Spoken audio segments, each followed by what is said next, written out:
Now, the greatest radio shows of all time. Suspense. The Shadow Node. Washington calling David Harding, Counter-Spy. Classic radio theater. The Great Gildersleeve. Fibber McGee and Molly. Dragnet. Gunsmoke. The Lone Ranger. Now, step back into a time machine with your host, Wyatt Cox. Good evening, friends of the Inner Sanctum. A Thursday full of comedy with the Chase and Sandborn Hour, a big variety show with a lot of comedy to it. Also, Harold Perry is the Great Gildersleeve from an early show where Gildy is planning a honeymoon. Jack Benny from 1948, where Don Wilson carries a lot of weight in Detroit. Didn't he already? And, of course, another episode of Superman. That's all straight ahead on this Thursday, 13th day of June. Yes, Friday the 13th came on a Thursday this month. We missed it by that much. Aren't we lucky? 165th day of the year, 201 days till we get to 2025. Boxer Rebellion began in China on this date in 1900. Postal Service ruled on this date in 1920. And this is a true rule. Before 1920, on this date, children could be sent by parcel post in the mail. Well, that was made illegal on this date in 1920. A ticker tape parade held for aviator Charles Lindbergh on this street in 1927 in New York City. In 1934, Adolf Hitler and Benito Mussolini met in Venice, Italy. Mussolini later described the German dictator as a silly little monkey. In one of the biggest upsets in championship boxing, the 10-1 underdog James J. Braddock defeated Max Baer in Long Island and became the heavyweight champion of the world. In 1942 on this date, the U.S. opened the Office of War Information. Attention, please. The Silver Meteor, due to leave at 2:45, will be about 50 minutes late. The track will be announced later. Your train's late, and then you can't get a seat. It's an upper or nothing. What? Club card? No, sir. Sometimes you can't get on at all. You need a priority to travel by plane. You have trouble getting a taxi. Buses are crowded. Will you send us tomorrow, please? Sorry, no deliveries until next week. You use your car, and then a tire goes flat. Sometimes you can't find gas, even with ration tickets. That's the situation now, and it isn't going to get any better for the duration. But there are important reasons behind it. American transportation is doing the biggest job in its history and the best, but it's all geared to war. Every line, every carrier, every road leads to the battlefronts of the United Nations. Although we try to serve you as best we can, you've had to suffer some discomfort. Remember this, our trains did run to serve you only. Now they're serving the war. Watch us in action and you will understand why. That's Joseph B. Eastman, the Office of Defense Transportation, in one of a bunch of Office of War Information films, this one entitled Right of Way. Some might call it a Office of Propaganda. But frankly, this kind of propaganda people needed because they hadn't dealt with this kind of a war in a long time. Supreme Court on this date in 1966 set forth in Miranda versus Arizona that police must advise suspects of their rights upon taking into custody, the Miranda warning. 1967, Thurgood Marshall nominated to become the first African American on the Supreme Court. 1971, the New York Times began publishing the Pentagon Papers. I think the public's reaction has been, we did need to know this information, we had a right to know it, and they are calling, I think, on their legislators now to act on that information. Daniel Ellsberg on his release of the top-secret Pentagon study of government decision-making in relationship to the Vietnam War to the New York Times, the Washington Post, and other newspapers. 1983, the space probe Pioneer 10, launched in 1972, became the first spacecraft to leave the solar system. A sad news on this date in 1986, as band leader and clarinetist Betty Goodman passed away.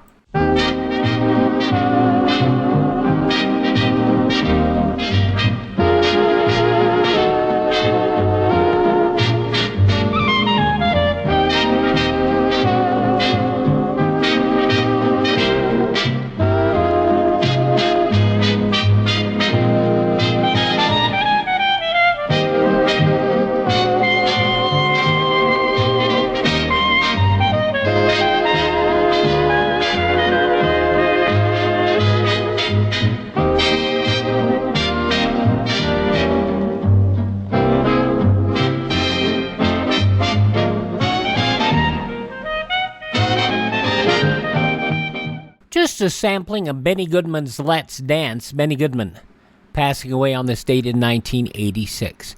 In 2000, President Kim Dae-jung of South Korea met Kim Jong-il, the leader of North Korea, for the beginning of the first ever inter-Korean summit in the northern capital of Pyongyang.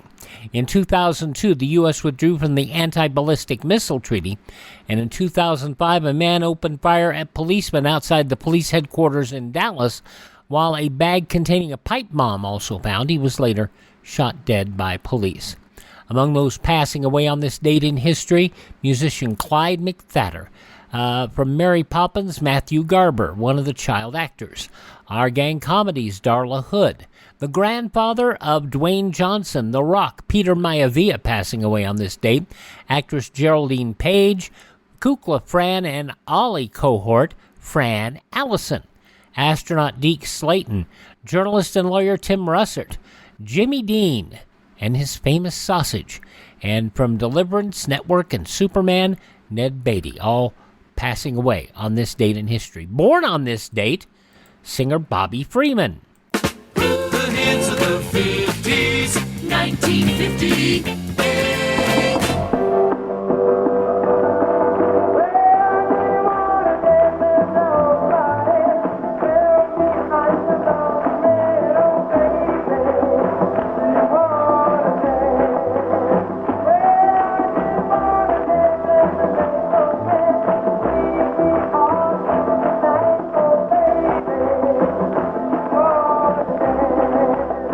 Ah, what a wonderful song. Do You Want to Dance? Bobby Freeman, born on this date in history, as was the irascible Paul Lynde, actress Mary Wicks. You remember her from as Josephine the Plumber in the commercials for, was it Comet? I think it was. Football player Red Grange, and the fine actor Basil Rathbone, probably best remembered as portraying Sherlock Holmes. All those folks born on this date in history. Hi, this is Jeff Foxworthy. It is now time for the birthday announcements. The following people are now officially older than dirt. From Clockwork Orange and Caligula, Malcolm McDowell is 81 today. War Day author Whitley Strieber. From Dr. Hook and the Medicine Show, Dennis Locchieri is 75. The Waltons' John Boy Richard Thomas, 73. From the Breakfast Club and St. Elmo's Fire, Ali Sheedy is 62. From Vegas Vacation and Once Upon a Time, Ethan Embry is 46. Captain America in the Marvel Cinematic Universe, Chris Evans is 35. Mary Kate and Ashley Olsen turned 38 today. From Two Broke Girls, Thor and WandaVision, Kat Dennings is 38. And Tim Allen turned 71. So the only reason men are alive is for lawn care and vehicle maintenance. Think about it. It is true. She said once that men shouldn't even talk. They should just grunt like the simian primate they are. That's how men should talk. It's true. It's a simple yet effective language. You're a little confused. Now you understand. Oh, yeah. I'd like to see corporate level grunting. Robert Stemple, the new head of GM, of course. You all know that. Yeah, sure we do. Introducing the 1991 product line from Chevrolet.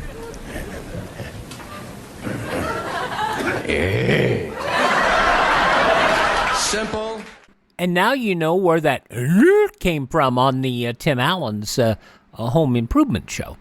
Tim Allen, 71 today. Those some of the people celebrating the 13th day of June as their birthday.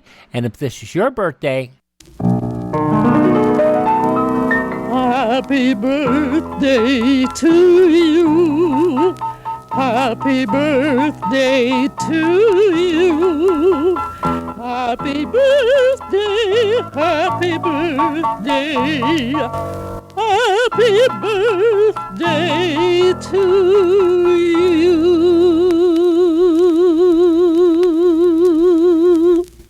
Now on this classic radio theater with Wyatt Cox, we are going to go back a long ways to start off with 87 years to June 13th, 1937, and an episode of the Chase and Sandborn Hour.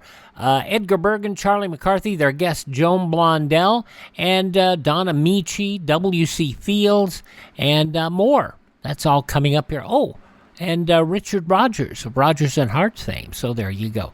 That's all next here on this Thursday, Fun Day edition of Classic Radio Theater with Wyatt Cox.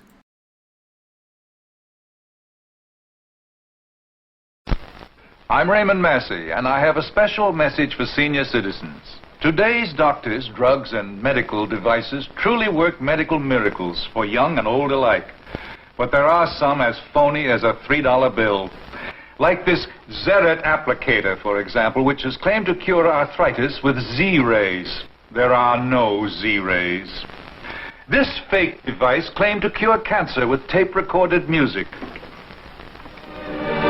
The practitioner who used it was as big a phony as his device. A doorbell doctor sold this food supplement to treat 42 diseases. It has nothing of value that's not contained in the food you buy at your supermarket. Investigate before you invest in health services or products. Help stamp out quackery. This has been a public service announcement from the Food and Drug Administration in cooperation with this station. And we get rolling on this Sure Happy It's Thursday edition of Classic Radio Theater with Wyatt Cox with an episode of the Chase and Sandborn Hour, 87 years ago, June 13th, 1937. Guest, Joan Blondell. Joan Blondell, Dorothy Lamour, W.C. Fields, Rodgers and Hart, Edgar Bergen and Charlie McCarthy, Werner Jansen and Don Ameche. This is the Chase and Sandborn Hour.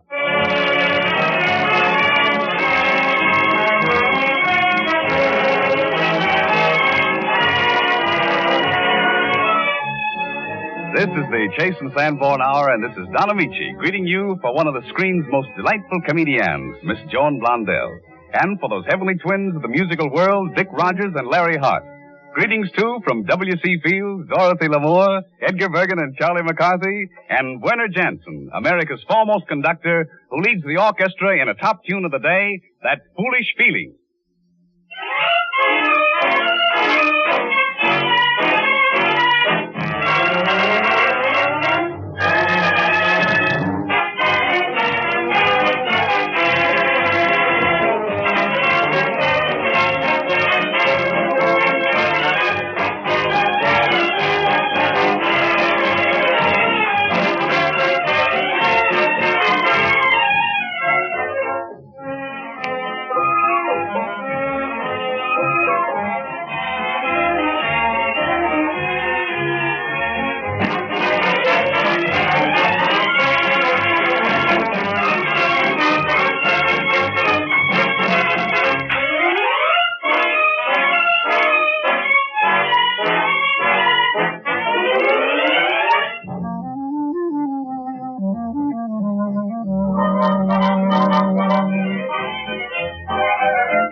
With the wind, his top hat clamped on his red head and his monocle screwed in his right eye, Charlie McCarthy is about 2 jumps ahead of the truant officer and only 2.5 jumps ahead of a spanking.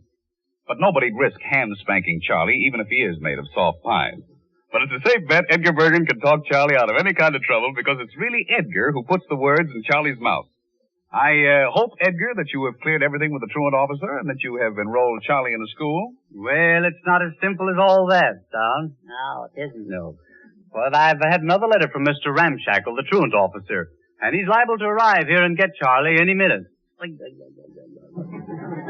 Well, he'll have some time to get me because I've locked all the doors around here and I've swallowed the keys. Oh, I see. If he does show up, I'm going to take the air route out of here. The air route? Yeah. What do you mean? I'm leaving through the ventilator. I see. Well, now listen, young man. Uh-huh. I don't want to be any part of this. No. No, listen. You're only cheating yourself out of an education. Is that so? Yes. Now, don't count on me for protection, for I'm not going to be a part of this scheme of yours. Oh, is that so? No. Well, suppose I do go to school. Suppose I do. So what? Well, it means a great deal to have your name read Charlie McCarthy, LLD, or PhD. Yes. Now, it's up to you how it's going to read. Yes. Well, I like Charlie McCarthy, RFD. For that matter, I've already had a title of MD. MD? Yeah, mental deficient. Oh, I see. Yes, well, you're all right, Charlie. I think so, yes. There are just a few wheels out of order up here in your head. Well, I'll keep my hat on. It won't show. No. But, young man, you can't hide ignorance. No. No. Every time you speak, you reveal your knowledge or your lack of knowledge. Is that so? Yes. For example, if a man should come up to you and say, "Will you borrow me $10? What do you think of that? Very little. Very little. You know he lacks education. Yes. Why? Well, if he had any sense at all, he'd know I didn't have $10. I see. Now, if he should say, "Can you loan me $10? What's the difference?" There's no difference at all. I'm still broke. I see. At school, I was known as a three-letter man. I owe you. A shameful record. Is that so? What kind of a student were you, Mr. Bergen? Well, in all my school years, I can boast of a record of never having failed in any subject. Yeah? Can you say the same? Well,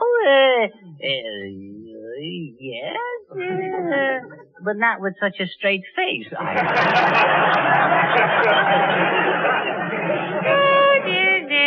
I don't know. I just don't understand schooling. I don't know. If I don't go to school, the truant officer comes after me. And if I do go, they flunk me out. Life is complicated, isn't it? Yes, it is. It's so complicated that I think if a person is lucky if he isn't born at all. Of course, that seldom happens. How do you do, gentlemen? Can you tell me where I could find Edgar Bergen and Charlie McCarthy? Yes. Us is them. I mean, we's is those. I'm it. Well, now, look, which one is which? Well, that's him, and I'm me. Well, which one is the stupid one? Well, there's been a good deal of discussion about that. I would like to talk to you if I'm not intruding. Oh, not at all. Come in. Thank you. I am Mr. Ramshackle, the truant officer. Oh, get out. Don't you dare to interrupt us here. Oh, so you're Charlie McCarthy, hmm? No, not me. My name is Etzel Carlson. I just came over here 3 years ago. Now, look, you can't fool me, McCarthy. Why don't you tell the truth? Why don't you blow your nose? I guess you don't know what I'm here for, hmm? Well, what are you going to do, Mr. Ramshackle? And there's only one road for me to take. Why don't you take it? You take the high road and I'll take the alley. All right. That boy must come with me. I'll go, but if you take me away from Bergen, I'll never say another word.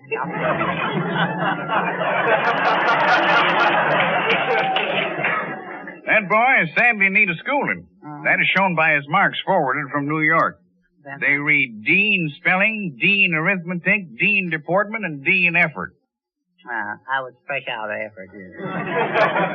There's very little to be said for that. Nothing but D's. Very little to be said for that. Well, at least I'm consistent. Yes, that's right. Yeah, but it doesn't read very well. D, D, D, D. It sounds better if you sing it. D, D, D, D, D.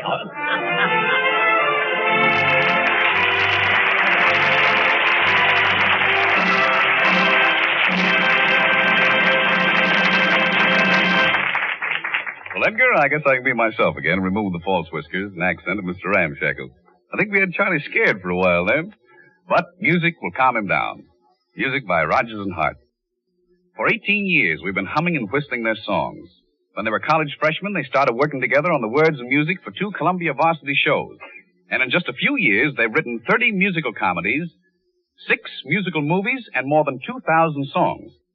We add to that record with the first-time performance of Please Make Me Be Good, a brand new song written by Dick Rodgers and Larry Hart for Dorothy Lamour to sing. A lovely song to a lovely lady.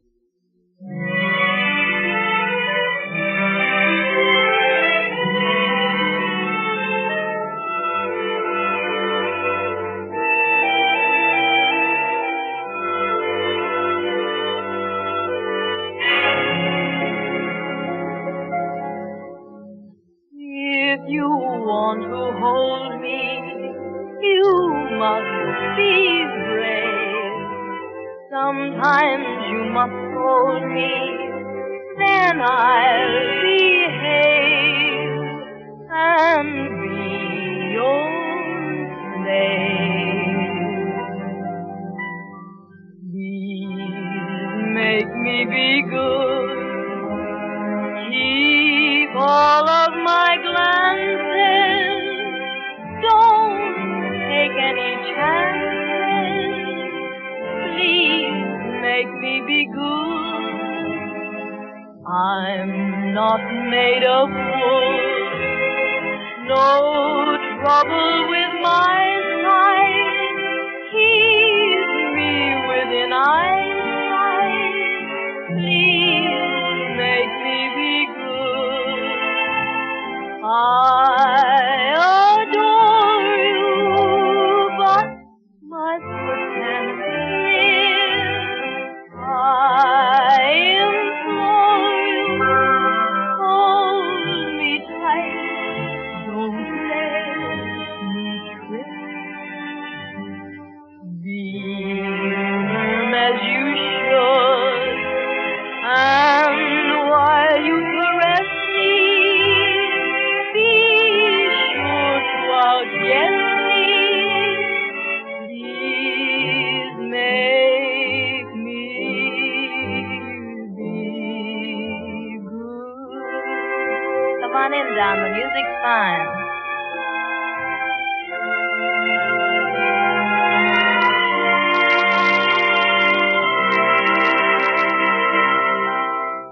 Please make me be good. Keep all of my glances. Don't take any chances. Please make me be good. I'm not made of wood. No trouble with my sight. Keep me within eyesight.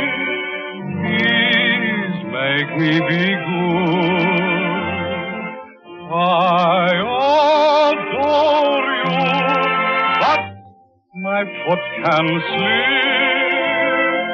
I implore you, hold me tight. Don't let me trip.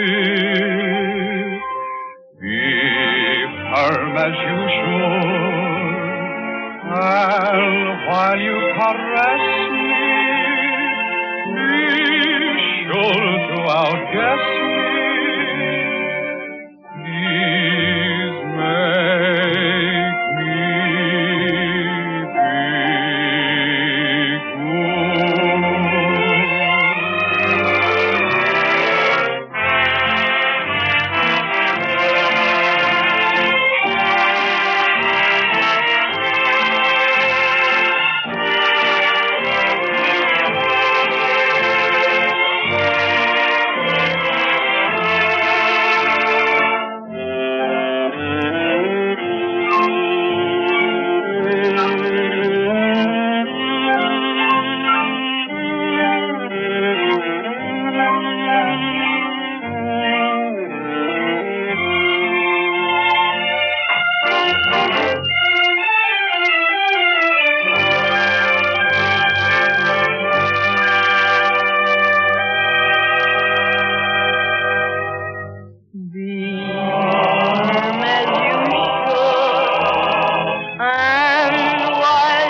These warm days certainly invite us all to enjoy life to the full.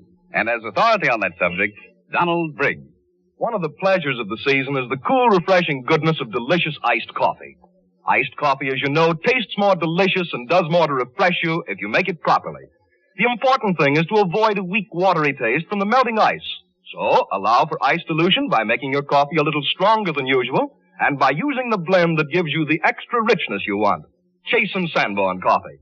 This blend of the world's choice coffees always comes to you at the peak of its marvelous flavor, for it's rushed straight from roasting to your grocer with the date of delivery clearly marked on every bag.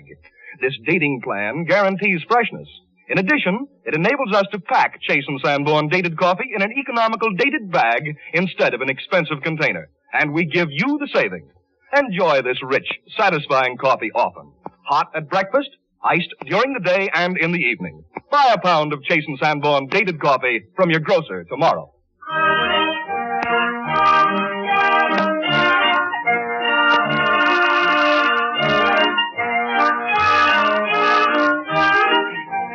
Because her father and mother were acting, Joan Blondell had made 56 trips across the United States and gone around the world 7 times before she was 20 years old. Since she has finally settled down in Hollywood as a star of Warner Brothers, Joan has become one of our finest comedians and a swell dramatic actress, too.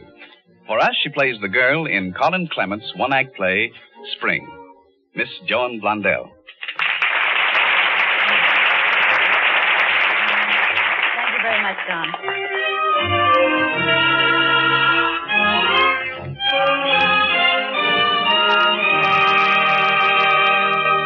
Spring, with Joan Blondell as the girl and Don Ameche as the gob. The scene is a bench in a park, any old park, on a spring night. The girl enters, looks at the full moon overhead, and with a sigh sits down on the edge of the park bench. The gob comes along, stops, and sits down beside her. Hello? Yeah, alone. You waiting for anybody? Nope, nobody in particular. Ah, just sitting, eh? Mm-hmm. Just sitting and thinking. Yeah, what you thinking about? Oh, I don't know. Just kind of thinking of just thinking. Oh. You thinking too? Uh-huh. A penny for your thoughts. Huh? What you mean, a penny for my thoughts? Don't you know what that means? No, I don't get you. Well, a penny for your thoughts means, I was just wondering what you was thinking about. See, I bet you I was thinking the same thing you was thinking when you told me you was just thinking. Oh, I was not. Oh, well, now you don't need to get so high-hat about it. Well, why shouldn't I? Who wouldn't get so when some fresh guy comes along and tells a girl she was thinking of things she hadn't ought to of? Who did? You did just now. You said that. Me? Yes, you. Just because I said you was probably thinking the same thing I was thinking, that?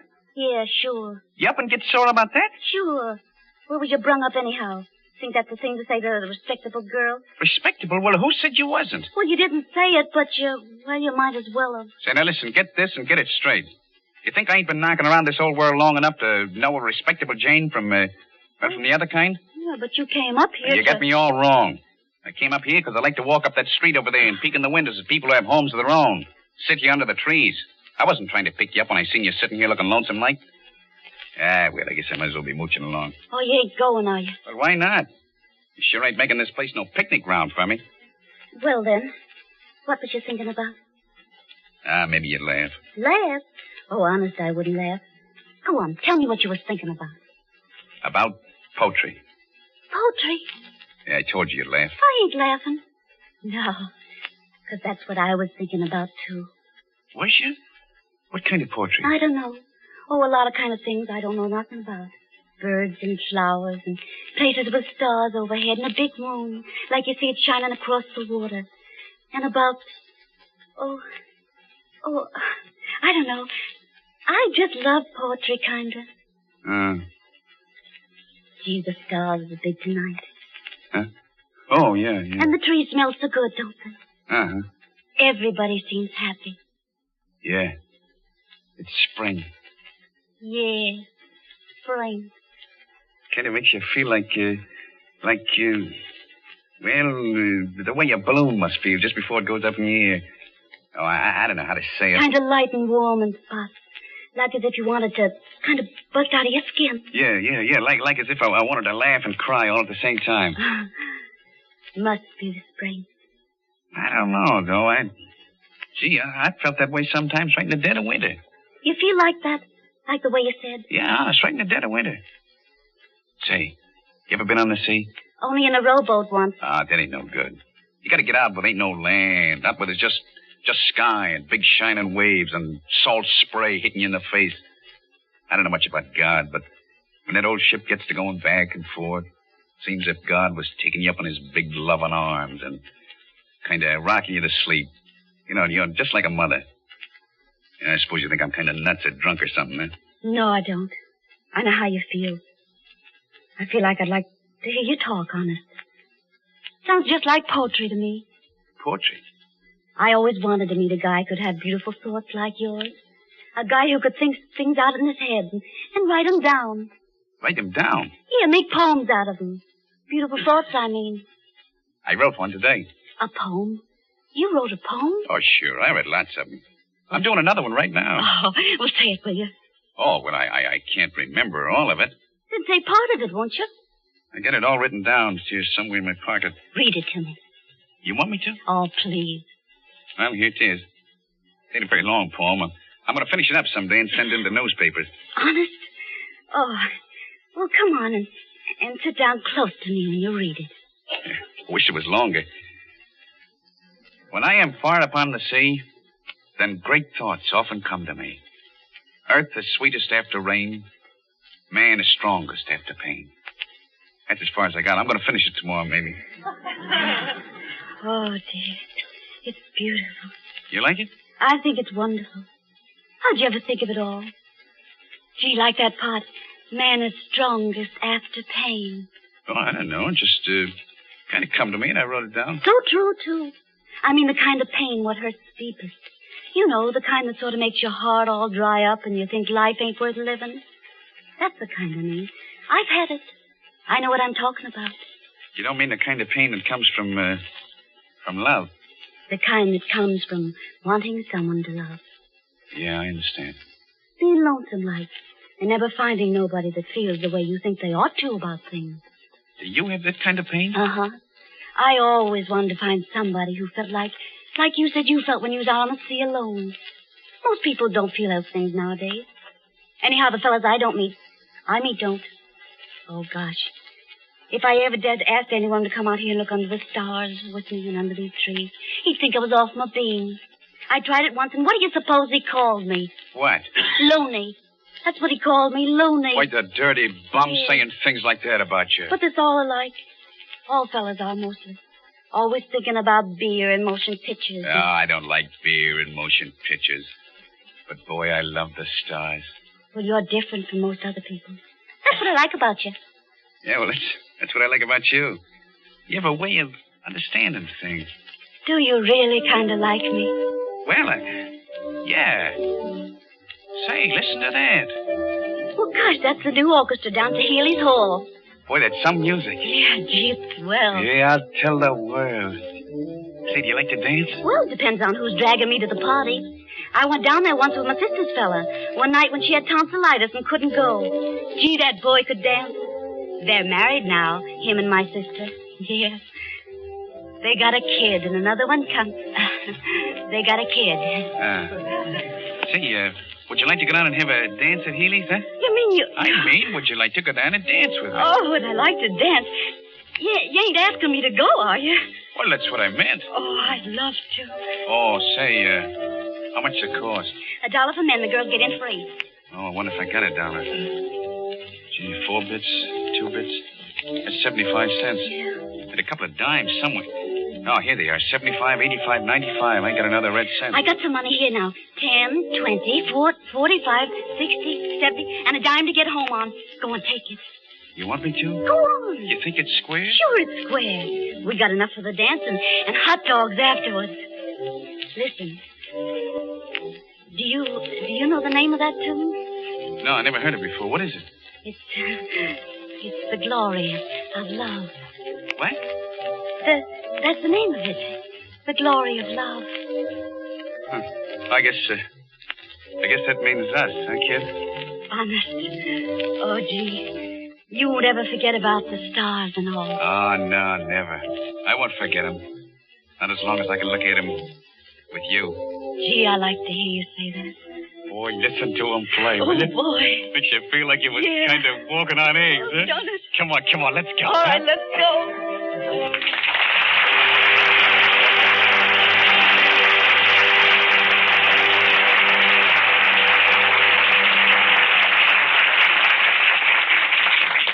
For Miss Blondell and myself, thank you. The Chase and Sandborn Hour with W.C. Fields, Joan Blondell, Rodgers and Hart, Dorothy Lamour, Edgar Bergen and Charlie McCarthy, and Werner Jansen continues in just a moment. From 87 years ago, June 13th, 1937, the Chase and Sandborn Hour here on Classic Radio Theater with Wyatt Cox. A reminder, if you listen to us through Apple Podcasts, make sure you leave us a review. Tell people what drew you to download our show and continue to listen to the show, what you like about it, and how you prefer to listen. So let us know on Apple Podcasts or any platform. If you're listening on Facebook, on Facebook, YouTube, any of those sites, leave us a review. If that's there, leave us a rating. Sure appreciate the 5 stars. We do. We'll have the conclusion of the Chase and Sandborn Hour, but first, these messages.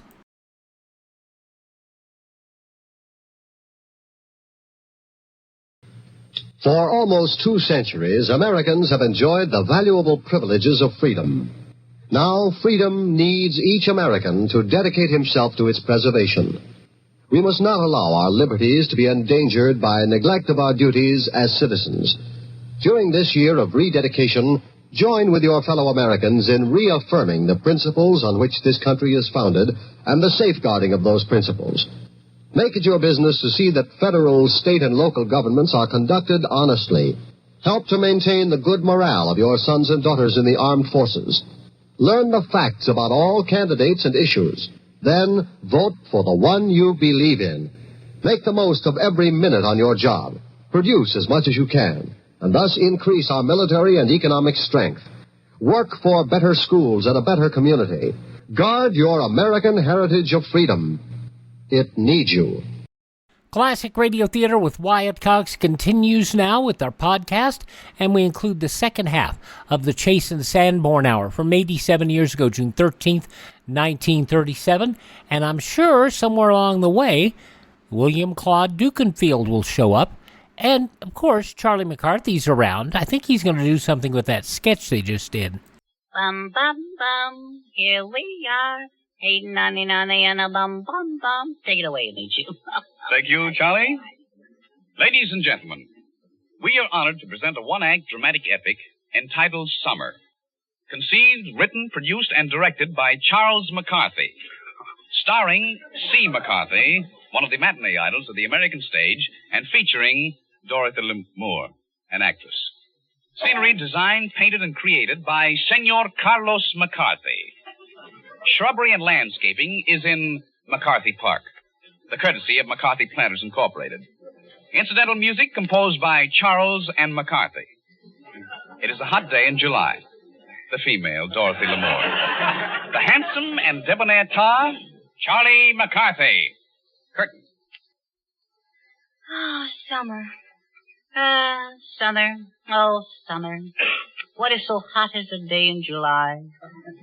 Hello? Hello. Ain't it hot? You said it, babe.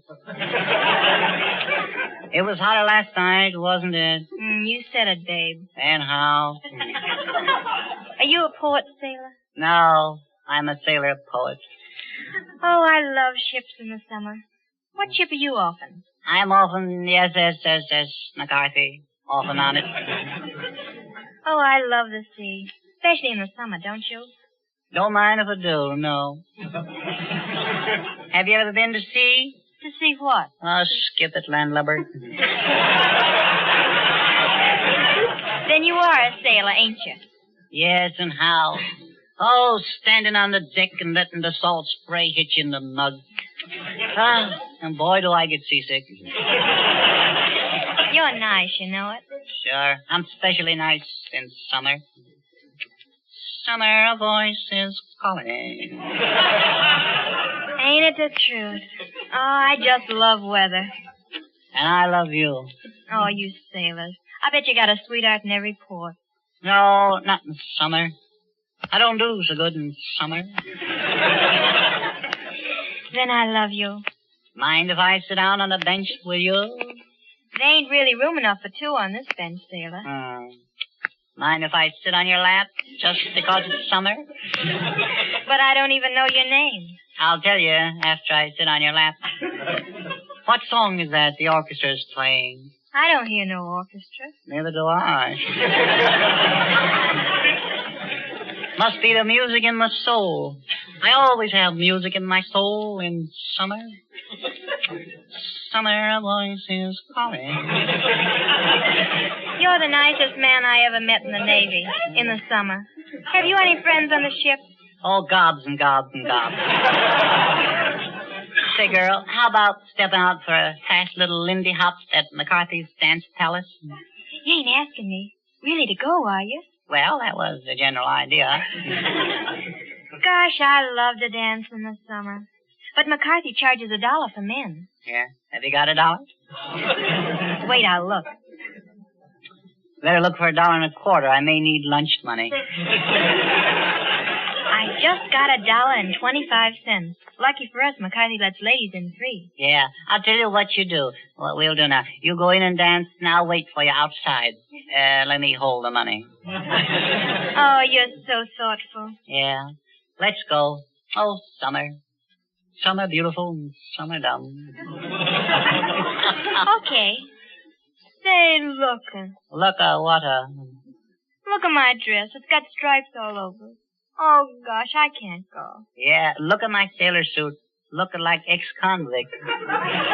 That's summer for you. Summer? Yeah, it never fails. They always paint those park benches in summer. Ain't winter wonderful? Oh, winter. Ah, yes, indeed, winter.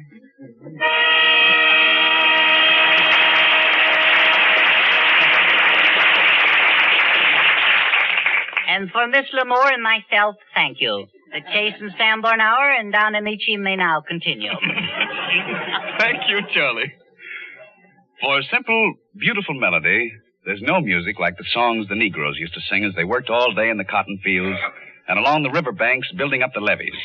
Sometimes happy and hopeful, sometimes despairing. Werner Jensen conducts the orchestra and chorus in a group of these American folk songs arranged by Nathaniel Shilkret and first played at the American Festival of Music in Washington, D.C., the Negro Spirituals, a paraphrase.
comes a time in the life of every man when he must take hold of himself, brace his shoulders back, and face the unknown future with a courage and a smile. This is my moment. So chin up, Ameche, eyes front, forward march, and carry on, W.C. Fields.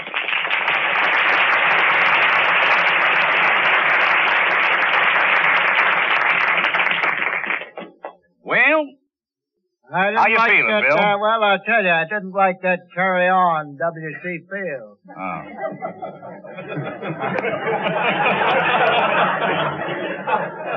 Sounds as though I drink, Don. Matter of fact, I feel rather horticumba. Means I don't feel well. I got a misery, a cold. Oh, well, say, that's too bad, Bill. How did you catch it? John, you've heard the old adage, build a better mousetrap to thy neighbor and the world will beat a path to your door in the woods. Yeah, sure, I've heard that, but what's that got to do with your cold? Well, I built a mousetrap and I sat outside waiting for somebody to beat a trap to my path to my door for over a fortnight. And I caught a terrific cold. Well, look, Bill, why didn't you wait inside the house? Don, you didn't wait for the cough. All right. There wasn't any house, Don. It didn't say anything in the book about building a house. Just said a door. I had a mousetrap, had a candle in it, Don. Why was the candle in it, Bill? So the rats could find their way in. When the rats got in the trap, I would blow the candle out, and the rats couldn't find their way out. Oh, that was an ingenious idea, Bill. Yeah, that's true, Don. Very true. How true. So true. But I had another idea, Don. The procedure was to sneak up behind the rat, get him by the nape of the neck with a forefinger and thumb. Squeeze his dainty little neck tightly. When he opened his mouth in a futile attempt to scream for help. Wait a minute, Bill.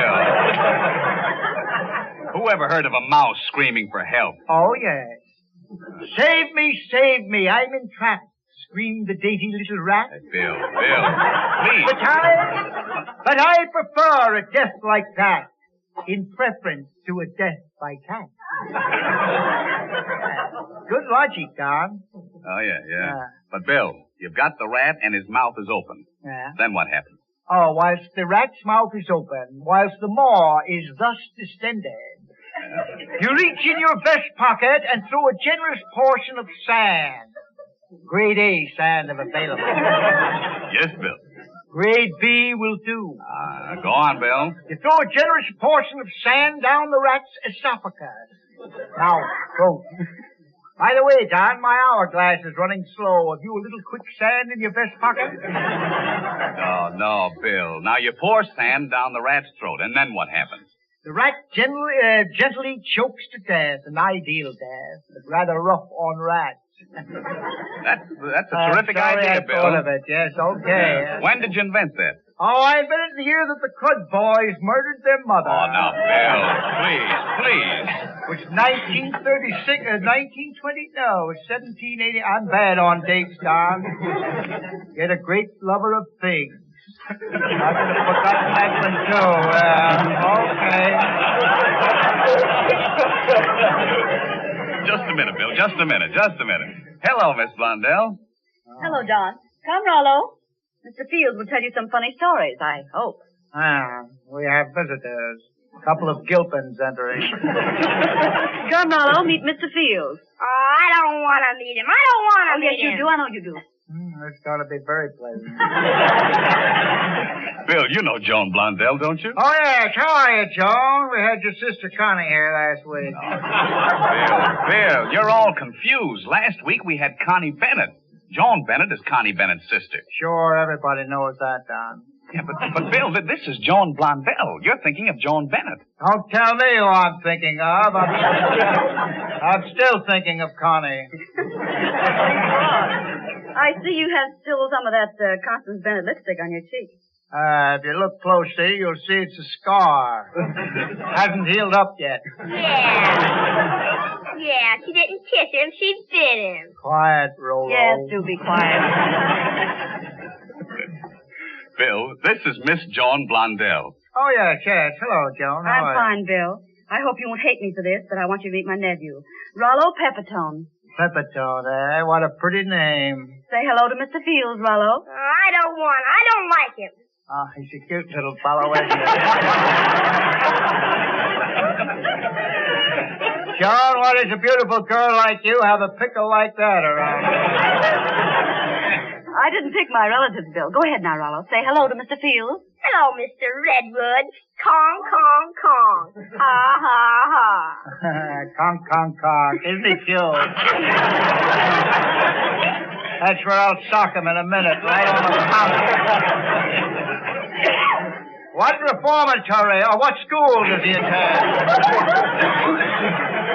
Bill, I know this is hard to believe, but Rollo was talking about you all the way over here. Don't tell me what he said. Let it go. Ha, ha, ha. They call you W.C. something. W.C. some name. Ha, ha, ha. What a lovable little nipper. Come here and put your neck between my fingers. Sit down here, little boy. But where? Sit down here and play with some broken glass.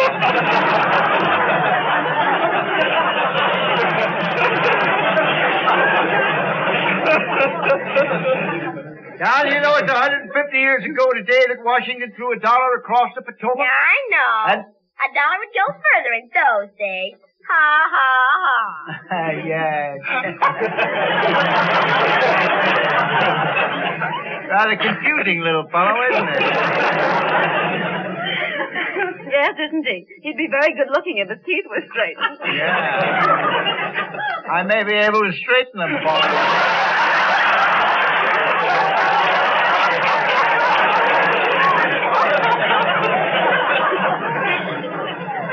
Or even remove some of them. If he doesn't keep quiet. Don, does his nose bleed easily? I don't know, Bill. We'll find out a little later. You know, Don, that was the year a letter carrier was shot through the heart in front of the post office in Azusa. They mistook him for a Confederate soldier. Ha, ha, ha. Now, quiet, Rollo, please. Isn't he smart, Mr. Fields? Yes, he is. A smart little fellow. He's very smart. He'll grow up to be a sucker for every con man in the country. Don, why is it every Sunday I seem to run into an accident on my way over here? Are you referring to Rollo or Charlie McCarthy, Bill? Oh, no, Don. I saw a dog. Charlie's no accident. Don, he's a product of a highly skilled carpenter. I was over at the airport and saw a dog killed.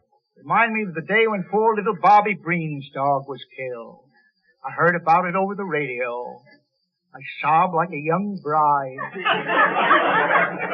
The tears ran down my chest and the back of my neck. Cockeyed sentiment, I suppose, Don.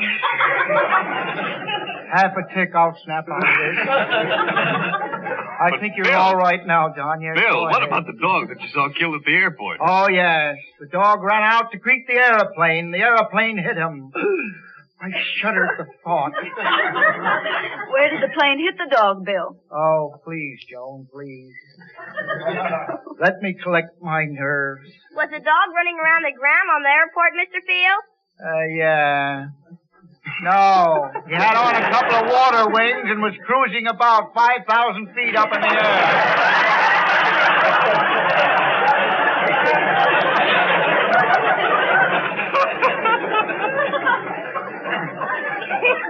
That's another one of those kids with the deer on the railroad track. You know? Does he have a brother, Joan? No, Fine to have the two of them. That was an awful accident, Bill. Oh, yes, it was. The accident scared a horse, so they jumped through a barber shop window. The barber, Mr. O'Hare, barely escaped with his life. All right, it says a close shave here. You don't like the line? Oh, yeah, it was a close shave. Ha, ha, ha. Yeah, that's right. I thought he wasn't old enough to remember that answer. Little line shy. Oh, Rollo, you're marvelous. You know, you're wonderful. Yeah, I know it. He admits it. Let me introduce myself, Rollo. I know. You're Charlie McCarthy. You said redwood for a nose. Oh, boy, some nose. What a combination. Poison ivy and blood poison. Why does everyone take an avid delight in running down my nose, Don? There's enough room to run up and down your nose. Ha, ha, ha. And there's a society for the prevention of cruelty to children. Come on, Rollo. Let's gang up on him. You clip him and I'll mow him down. Yeah, come on, let's get him. You keep out of this or I'll pull off one of Charlie's legs and beat your brains out. Don't be afraid, Rollo. We gonna lick him. Go away, McCarthy. I'll prune every twig off your body.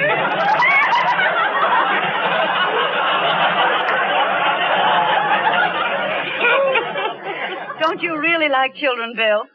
Sure, I like them. If they're properly cooked.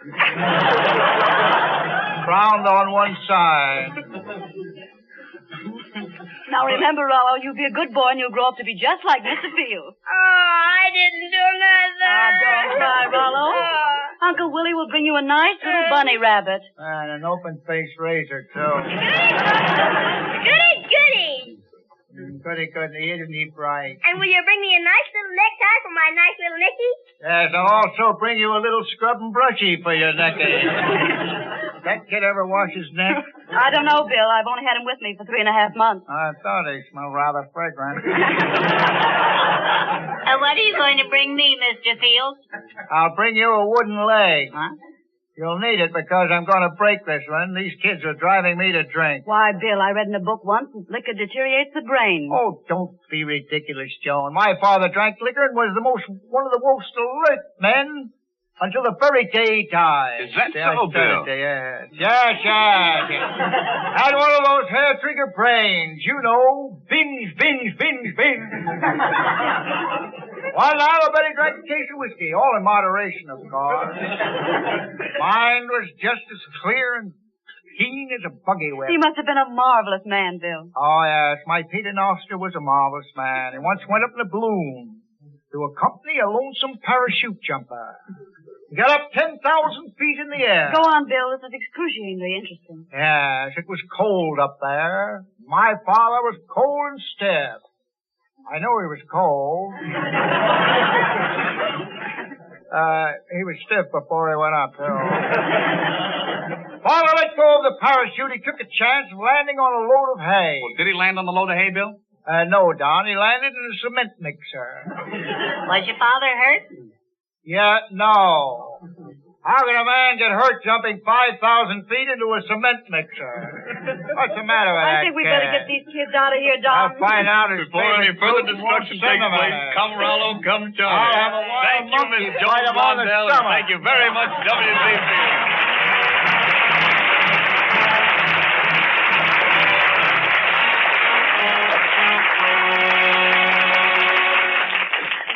If the heat makes you uncomfortable these warm days, remember to stop hurrying and worrying. Just relax for a minute and enjoy a tall, tinkling glass of delicious iced coffee. Iced coffee is always diluted by the melting ice, but there's an easy way to have delicious, full-flavored coffee in spite of this dilution. Just make your coffee a little stronger than usual, and be sure to use the blend that's extra rich in flavor, Chase and Sandborn coffee. Chase and Sandborn Dated Coffee is a selection of the world's choice coffees. As soon as it's roasted, we rush this superb blend straight to your grocer, guaranteed fresh and full-flavored by our dating plan. Dating and rapid delivery also enable us to pack Chase and Sandborn Dated Coffee in an economical dated bag instead of an expensive container, and we give you the saving. Enjoy this rich, satisfying blend. It's delicious, either hot or iced. Buy a pound of Chase and Sandborn Dated Coffee from your grocer tomorrow.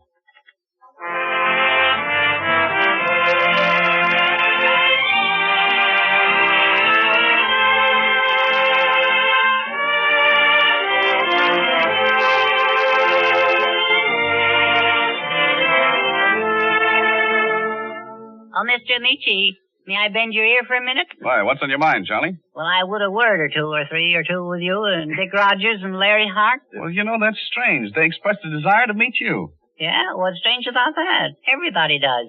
Oh, Mrs. Rodgers and Hart. Yes, Charlie. Charlie, my boy. I'm glad to have this chance to have a talk with you two boys. You know, after all, we have much in common. I, too, write songs. You do? Yes. Yes, I do. I don't sell any, but I write them. You write the music, too? Oh, but definitely. I write music that can't even be played. That's remarkable. What's the name of your latest composition? Well, I just dashed off a little hink of a ditty for the masses, you know. I call it A Little of You on Toast. That's strange, Charlie. We've just finished a song for Don Ameche called A Little of You on Toast. Yeah. Oh, you have, huh? Something wrong here somewhere. A little toast, huh? Yes, A Little of You on Toast. That's right. Some crust. Yes? It's very embarrassing because we've copyrighted the song. Oh, you have? Well, there are two ways of doing business, of course. That kind of money will never do you any good, you know that. You sure yours was called A Little of You on Toast? Well, yes. Maybe first I called it A Lot of Me on a Hunk of Whole Wheat, I think. I don't know. I'm afraid someone's mistaken. Well, after all, none of us are human. None of us is human. Thanks. Blockhead. Right. Yes. Now, where were we? Probably just a coincidence. The same thing happened to me a few years ago. A couple of mugs came out with a song I wrote called My Heart Stood Still. We were the mugs who wrote that song, Charlie. Oh, you were, huh? Well, I don't have to ask you boys where you get your material, do I? Are you sure yours was also called My Heart Stood Still? Well, roughly, yes. And then again, I think I called it mine was I Dropped Dead, something like that. Same idea, of course. What kind of melody did you have for your song, Charlie? Was it good? Good? Well, it was good enough for Mendelssohn. I guess it was good enough for me. Where do you get yours, boys? We like Mendelssohn, too. Yeah? Charlie, you're a genius. And since you claim plagiarism, we'll agree to avoid a lawsuit by declaring you in on the song. Oh, fine. Declare Bergen in, too. We guys, we work together, you know. Rodgers, Hart, Bergen, and McCarthy, huh? It's an awful lot of names to put on one song, don't you think? Well, it's an awful big firm. I think 3 names might look better. Well, now, maybe you're right. Let me see. Do we need Rodgers? Oh, wait a minute, Charlie. That's finagling. Yeah. I'll tell you what we'll do. I'll leave out Bergen. That'll burn him up.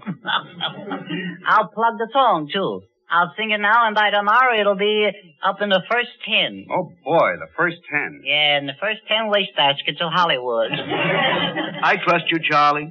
But since our version was written for Don to sing, suppose we let him start it off. Okay with me. I'll top that, Don. Go ahead, Don. Say, I'd like to crowd a couple of words in here to thank Dick and Larry for giving me the pleasure of launching their song. Dick's at the piano to help you launch it, Don. Yeah, and after Ameche's got it launched, I'll sink it. Bon voyage, Werner.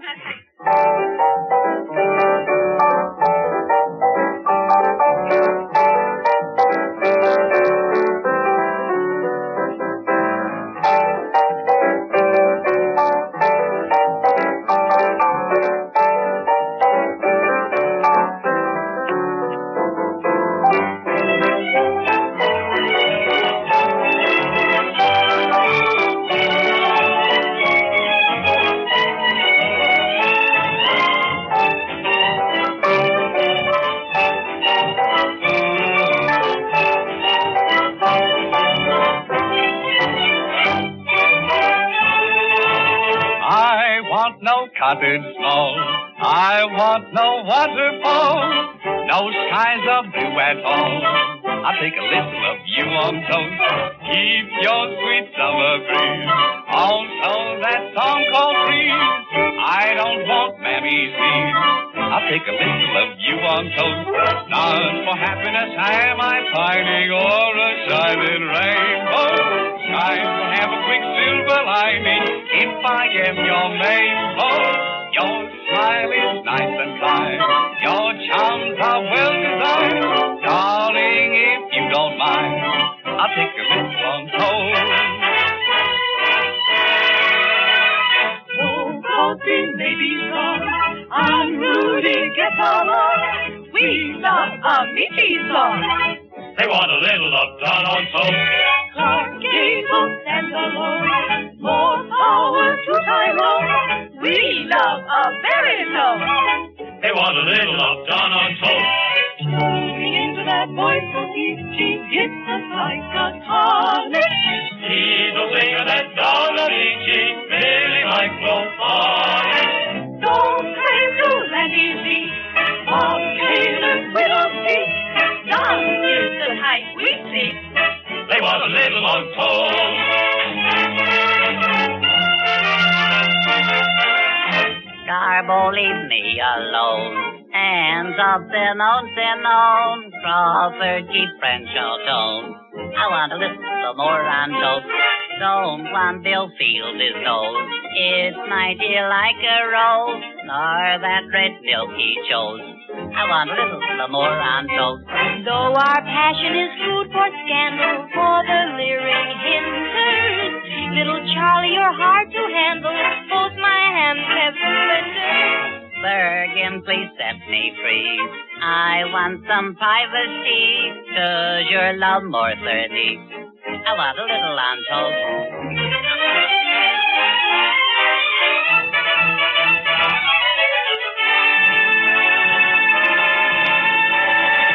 I want no cottage balls.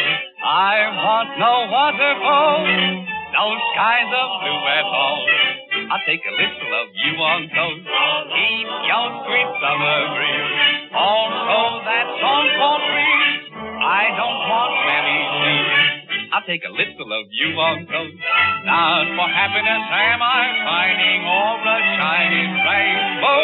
Skies will have a quick silver lining if I am your main host. Your smile is mountain high. Your charms are well designed. Darling, if you don't mind, I'll take a little on toast. One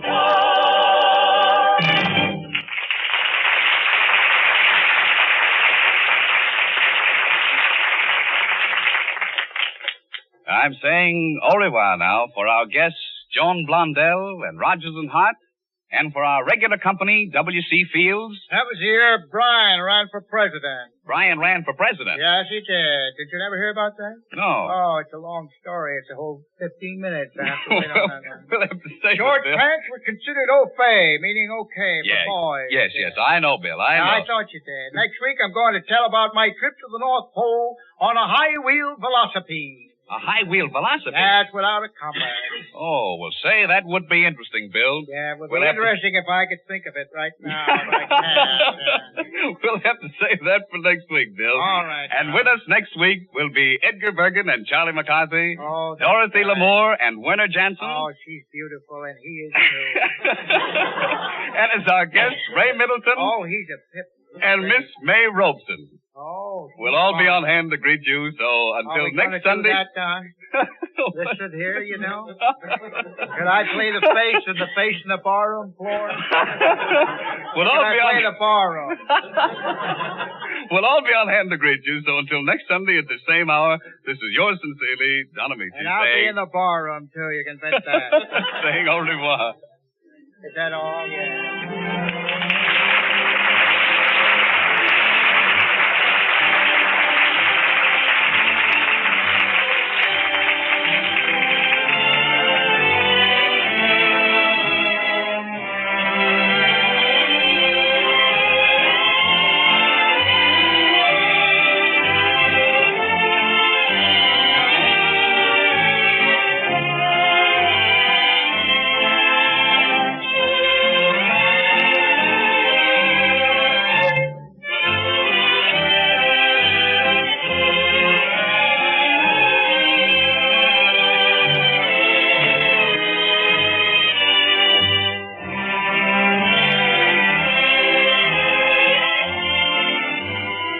Heard on this program were That Foolish Feeling from Top of the Town and The Big Show from Jerome Kern's Head Over Heels.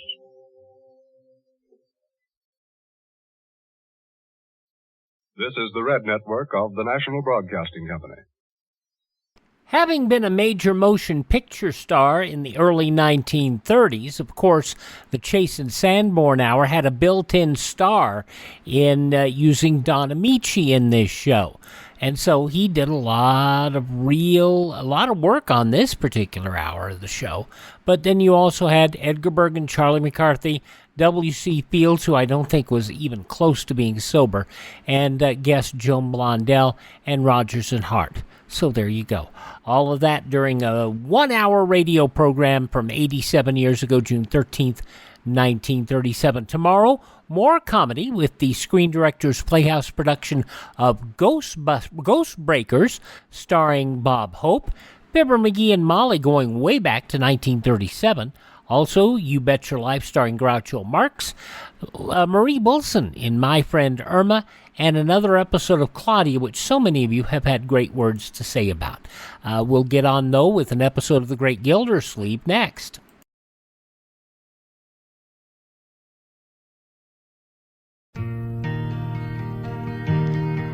My true love's many faces, many places you see.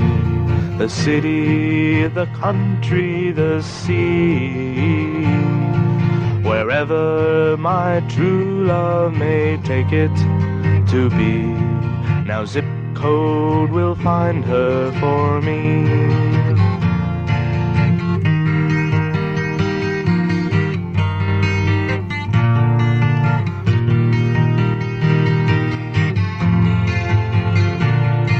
Wherever my true love may take it to be.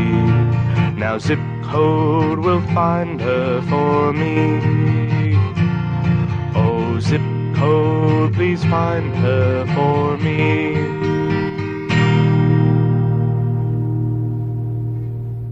A love song to zip codes. Who'd have thunk it?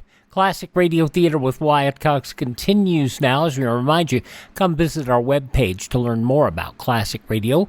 You can find our social media links. You can find out how to build your own collection, and you can buy me a copy. That's always good. And we also have availability to get our shows on demand there. That's at classicradio.stream, especially if you're on desktop. That's the easiest way to do it. Now we go back 81 years, June 13th, 1943. Harold Perry is The Great Gildersleeve. Kraft presents The Great Gildersleeve. Yeah.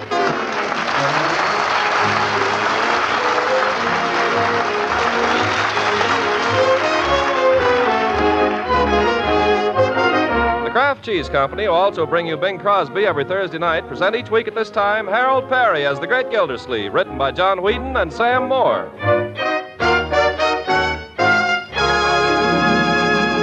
We'll hear from The Great Gildersleeve in just a moment.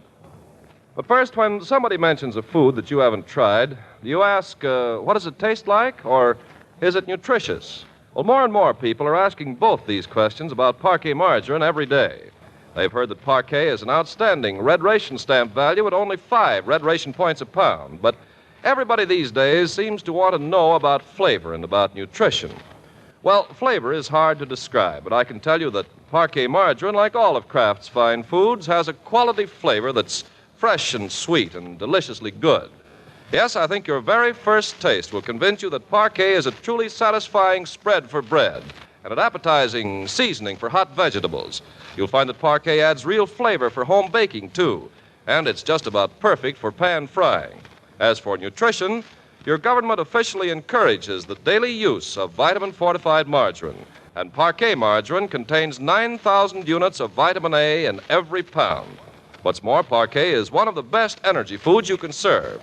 So for a real red ration stamp value in flavor and nutrition, serve your family Parquet, P-A-R-K-A-Y. Parquet margarine made by Kraft.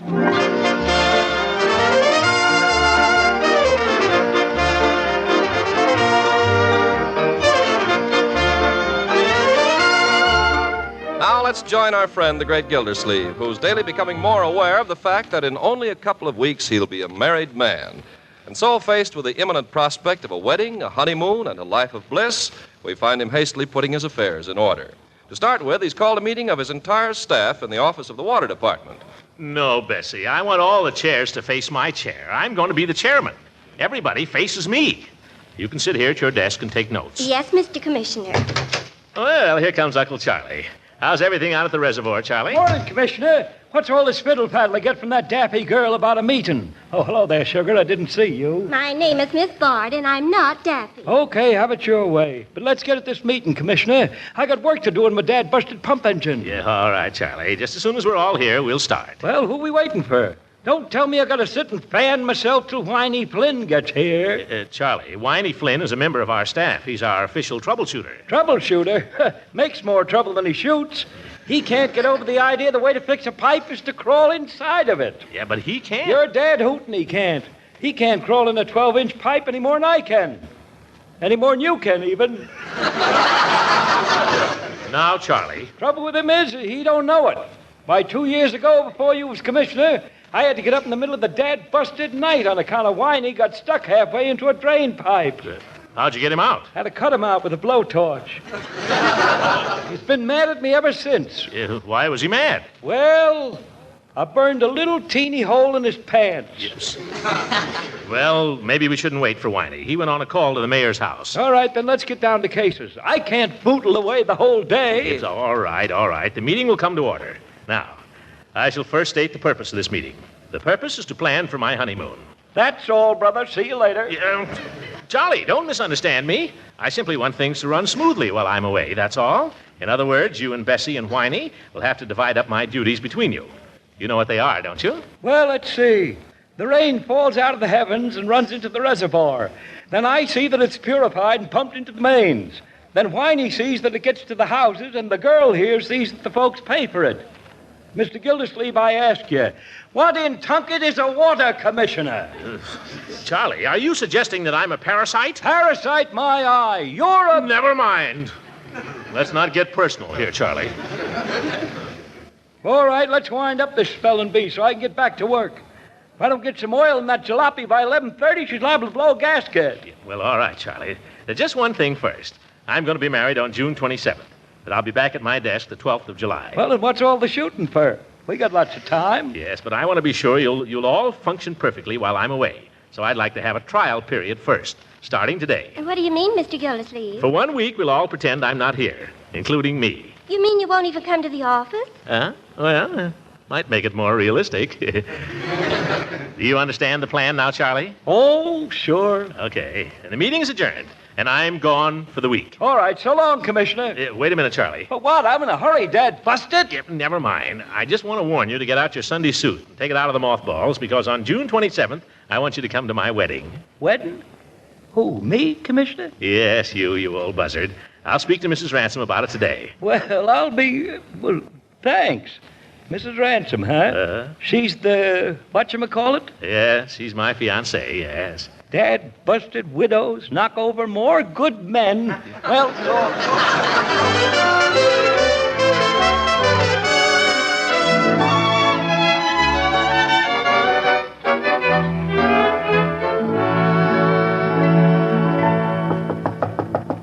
Yes? Bessie, I told you I'm not to be disturbed. But, Mr. Gildersleeve... You're on your own now, Bessie. Whatever comes up, just handle it in your own way. Don't come to me about it. We're pretending I'm not here. Is that understood?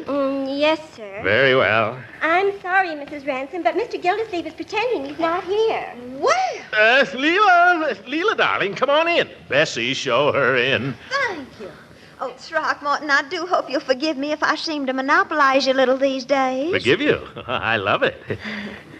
All right, Bessie, you may close the door. That's the use of being in love if you... No, Bessie, go out and close the door. That Bessie, I'm going to have to let her go.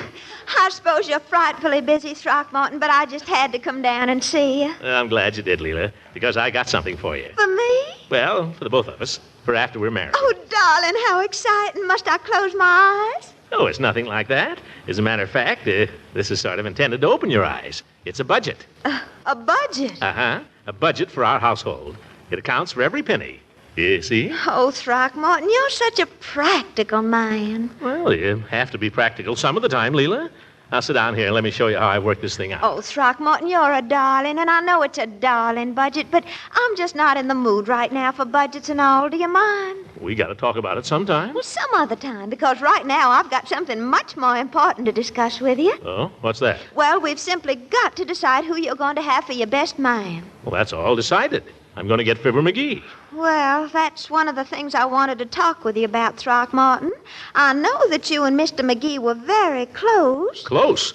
We were right at each other's throats for years. But I wonder how it's going to sound in the society column. What? Well, Mrs. Ransom was attended by her sister, Mrs. Winfield Barrington Scott. Mr. Gildersleeve's best man was a Mr. Fibber McGee. Well, what do you want him to do? Change his name? Well, I just thought it would sound so much more dignified if your best man were Judge Horace Hooker. Hooker? Oh, that would be great. Mrs. Ransom was attended by her sister, Mrs. Scott. Mr. Gildersleeve was attended by an old goat. Well, of course, if Mr. McGee is the only real friend you've got. What do you mean, the only friend I've got? I've got plenty of friends, plenty. Well, you said. I don't have to have McGee if I don't want to. But if you've already asked him. I haven't asked him. I've got a good mind not to. McGee is just the kind of a guy who would come to your wedding and then make cracks. I can get married without McGee. Oh, but who else could you get? Plenty of people. But who? Well, there's Hooker. Why not? Of course, I don't know if you could get him. Could I get Hooker? Oh, darling, you have the best ideas. But Hooker was your idea. Oh, I just suggested it. It was really your idea. Oh. Well, we can't fool around here forever. Things to be done here, decisions to be made, a wedding to be performed. Oh, Throckmorton, there's one thing I'll say for you. You certainly have a mind of your own. Yes, my dear. Sooner or later, you'll learn that that's the only way to get things done. Make a decision, any decision, but stick to it. Yes, dear. And speaking of that, young lady, I want you to sit down here now and go over this budget. Oh, but I can't, Throckmorton, not right now. Right now, right this minute. Well, I'll tell you what I'll do. I'll go over it with you tonight. Young woman, who is the master in this house? Why, you are, Throckmorton, of course. That's all I wanted to know. I'll see you tonight.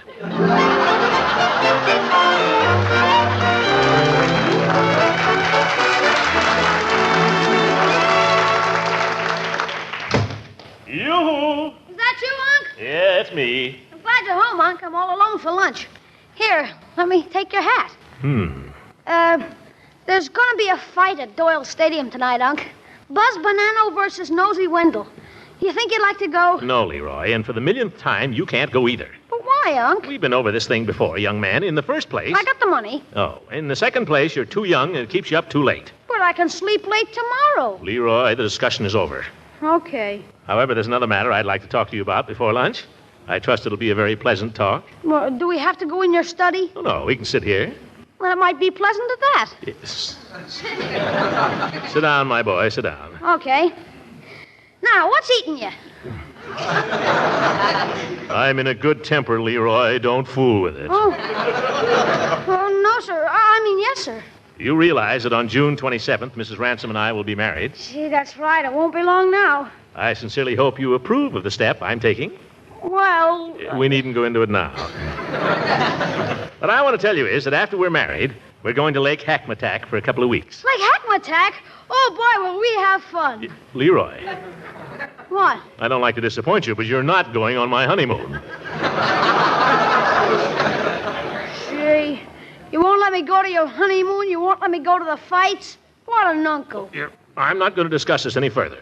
The purpose of the honeymoon is to enable Mrs. Ransom and myself to get better acquainted. Your presence will not help. Okay. But she'll have to get acquainted with me sometime. Why not take care of all of us at once?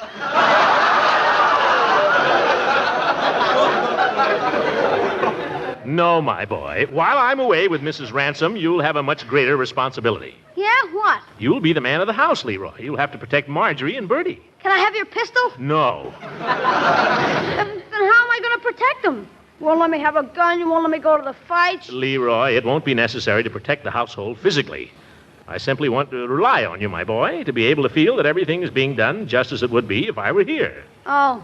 I'm trying to arrange all my affairs this way, at the office as well as the home. Can I count on you as head of the house? I guess so, Unc. Starting when? Starting right now. You're to handle everything and make your own decisions, just as if I weren't here. You understand? Yes, sir. I just made my first one. What is it?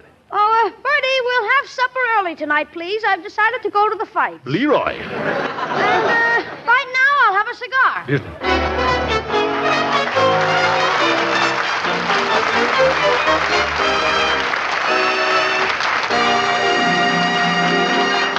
The great Gildersleeve will be with us again in just a few seconds. Meanwhile, I was talking to our neighborhood grocer the other day, as men sometimes do. I found out some mighty interesting things. I'd thought that a lot of customers might be blaming grocers for the nuisance of point rationing, for example. My grocer says that isn't so. According to him, most of you homemakers seem to know that point rationing is a bigger headache for him than for you. And he says it's amazing how cooperative you are, planning family menus in advance and trying to get most shopping done early in the week and early in the day. But he did say, I hope people won't blame me when favorite foods like parquet margarine aren't in stock. Kraft and other food companies are doing everything they can to keep me supplied, but what with wartime shortages and parquet's growing popularity, I'm sometimes temporarily short. Well, I'm passing that along to you just as I got it from my grocer. And that's about all I have to tell you, except to add, thanks for cooperating with your grocer. That's one very real way you're helping to win this war.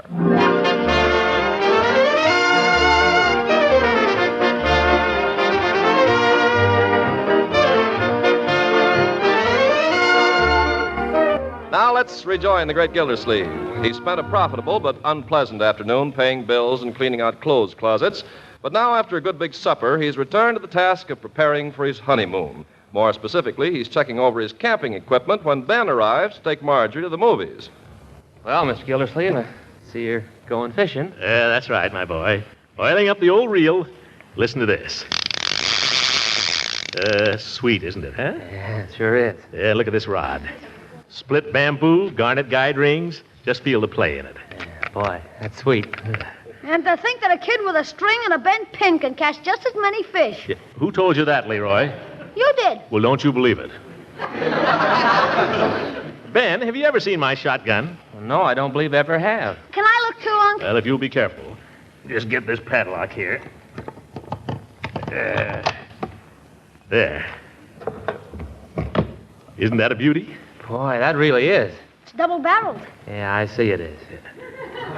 Look at that chasing on the barrel, Ben. They don't make guns like this anymore. Nope, not anymore. Oh, here's Marjorie. Well, I'm all ready, Ben. Shall we... Oh, Uncle Mort, what are you doing with that shotgun? Huh? Well, I'm getting ready for my honeymoon. Oh, for goodness sake. Is that what all this stuff is for, Mr. Gildersleeve? Yeah, that's it, my boy. I'm going to have the finest honeymoon a man ever had. Wait till I tell you. Look, every morning up at 6 o'clock for a plunge in the lake, get out and pile into a smoking breakfast. Who cooked breakfast? Mrs. Ransom. I mean, Leela. Then after breakfast, fishing. The darn lake is absolutely alive with fish, Ben. Just whistle and they jump right up in the boat. Yeah, I bet. As a matter of fact, it's great for trolling. We'll do a lot of trolling. What is trolling, anyhow, Unc? Well, it's one of the finest forms of fishing there is, Leroy. I take my rod and I sit in one end of the boat with my line in the water, and the fellow at the other end rows the boat. Then I... Wait a minute. Who's that fellow at the other end of the boat? Well, he... Where did he come from? I guess we won't do any trolling. But the still fishing is just as good. And then we can hunt all afternoon. Rabbits and partridges. Oh, what a supper they'll make. Then after supper, we'll pitch horseshoes. What? Yes, sir. Got a whole setup. Yeah, I'm going to pack them in my bag right now. Sounds pretty good, doesn't it, Ben? Yeah. Sounds like there'll be plenty going on. Ben, come on, let's go to the movies. Excuse me, Mr. Gildersleeve, could I... My goodness, what's all this truck on the floor? Uncle Mort's getting ready for a track meet. Yep. Huh? Come on, Ben. Good night. Good night. And imagine what's the matter with Marjorie. Oh, well, women. What's that about women, Mr. Gildersleeve? They're too deep for me, is all, Bertie. Oh, yes, we're deep, all right. Could I go to movies with a friend tonight, Mr. Gildersleeve? Certainly, Bertie, certainly. Thank you, sir. Good night, sir. Bertie. Yes, sir? Never mind. Something you want me to do? Well, no, but I was just showing Miss Marjorie all this stuff here, and I'm taking on my honeymoon, and she acted like there was Well, as if there might be something wrong with it. Do you know what I don't know anything, Mr. Gilsleeve, but I could make a suggestion. What, Bertie? You ought to leave that shotgun behind and take along your mandolin. Yeah. By George, you may be right, Bertie.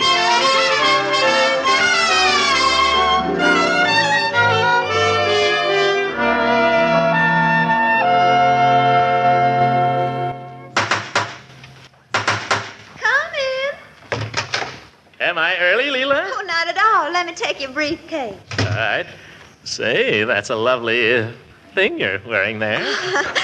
Do you really like it? I'm so glad. I was afraid maybe you'd be angry with Leela. Yeah, why in the world should I be angry with you? Well, you see, I opened an account today at Hogan Brothers, and I charged it. Yeah, charged it? Well, it's all right. They won't bill us for it till next month, and by that time we'll be married. But Leela! There, you see, you are angry. No, I'm not. I'm not angry, Leela. It's just, well, you see, in this budget I've drawn up, you have a special allowance for clothes. Have I? Yes. Now, perhaps you'd better let me explain to you about it right now. Yes, you do that, Throckmorton. You explain it to me. Well, wait till I get the budget out of my briefcase. Come over here and explain it to me, Throckmorton. You can spread it out here on the piano. Well, you see, it's like this, Sit Leela. down here on the bench beside me so I can see. Yeah, all right. Now, here's the first heading, Savings and Reserves. Under that, we have life insurance, automobile insurance, fire insurance, federal income tax, state income tax. Leela, how can you keep your mind on what I'm saying and play the piano? Go on, darling. My mind's on what you're saying. Well, mine isn't. Look, if you'll just sit still and listen to me till I finish this, Leela, I'll give you a prize. I'll take you downtown afterwards and buy you an ice cream soda. What? That's my signal. Oh, that must be Judge Hooker. Oh, I might have known it. Good evening, Judge. Good evening, Leela. Now, I see you're not alone. Leela, what is he doing here? Well, it's about my income tax, Throckmorton. I asked the judge to help me with it. What do you want to know? I can explain it just as well as he can. That I doubt. Yes, sir. Well, I paid a quarter of my tax on March 15th, didn't I? Yeah, that's right. And it says in the paper that 3/4 of the tax is going to be forgiven. Yeah, that's right. Well, now the judge tries to tell me I have to pay another installment by the 15th. I'm sorry to say, Leela, that for once the old goat is right. Well, are you going to side with him, too? I'm not siding with anybody. I'm just telling you the facts. Oh, well, I think the whole thing is silly. Why should I pay any more If you just listen to me, I'll tell you. Everybody has to pay an installment on his tax by the 15th, whether his tax was $5 or $5 million. Everybody. Is that clear? Well, you don't make it a bit clear by shouting at me. You're right, Leela. Gildy, allow a lawyer to explain it. The legal mind handles these things better, I think. Legal mind. Reason is often more effective than racket. Now, Leela, this installment on your tax, which falls due on the 15th, is to be applied not against last year's tax, but against this year's. Is that clear? No, I think it's silly. Well, you just can't brush it off by saying it's silly. Let's be reasonable about this now. Now, the tax you pay tomorrow is on your income this year. In other words, it's a step toward pay as you go. Pay as you go, pay as you went. The whole thing is just too complicated, Judge, for anybody to understand. Well, that's because you won't try to understand. And besides, I think it's silly. Leela, I'm your attorney, am I not? Of course, Horace. And you trust me, don't you? Yes, Horace, I trust you, of course. And I've been telling you for 2 weeks that you have to pay this tax installment, haven't I? Yes, but I don't understand You don't have to understand. But if you want to keep out of trouble, just take my word for it and pay the tax. Pay it, pay it, pay it. The legal mind. You know, I think I'll just leave you two boys to work this out between you. Now, Throckmorton, you explain to Horace about budgets, and Horace, you explain to Throckmorton about taxes, while I go upstairs and pat him on my nose. What do you do with a woman like that, Horace? Very simple, Gildy. Either you pay her tax tomorrow or you marry her in jail.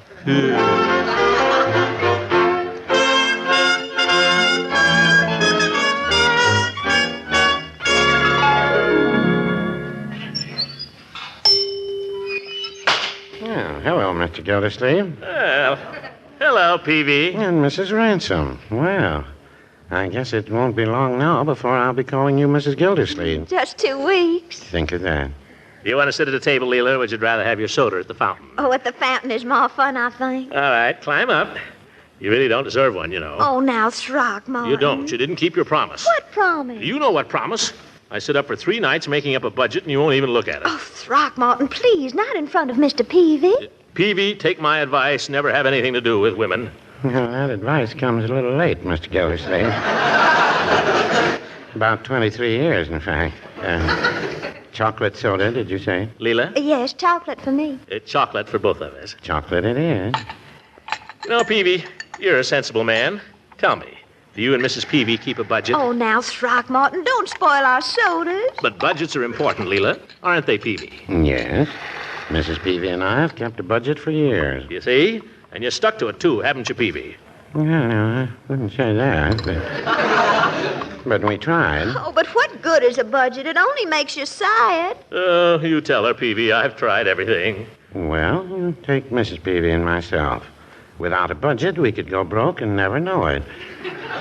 But this way, we know it. Well, that seems to me a very good reason not to keep one.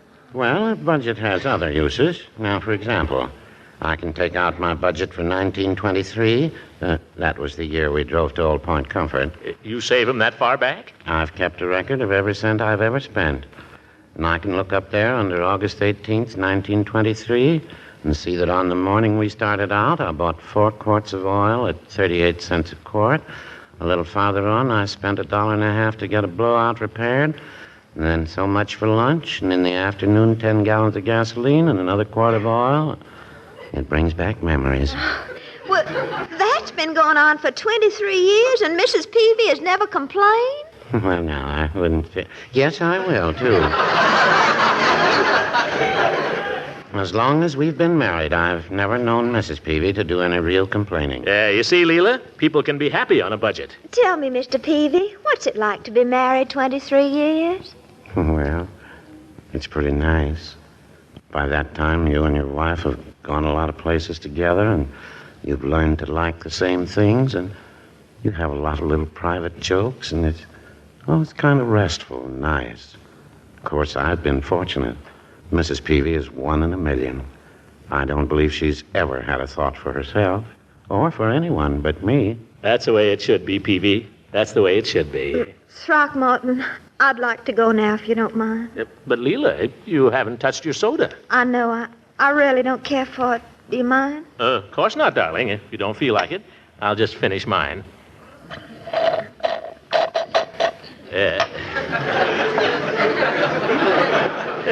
Now we'll go. Well, thanks, Peavy. Well, thank you. Good night. Good night, folks, and good luck. Good night, Mr. Peavy. It was a lovely soda. I just...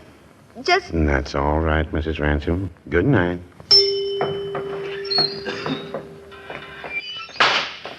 Oh, brother, what a night. Isn't it beautiful, Leela? Look at those stars. By George, you could almost touch them.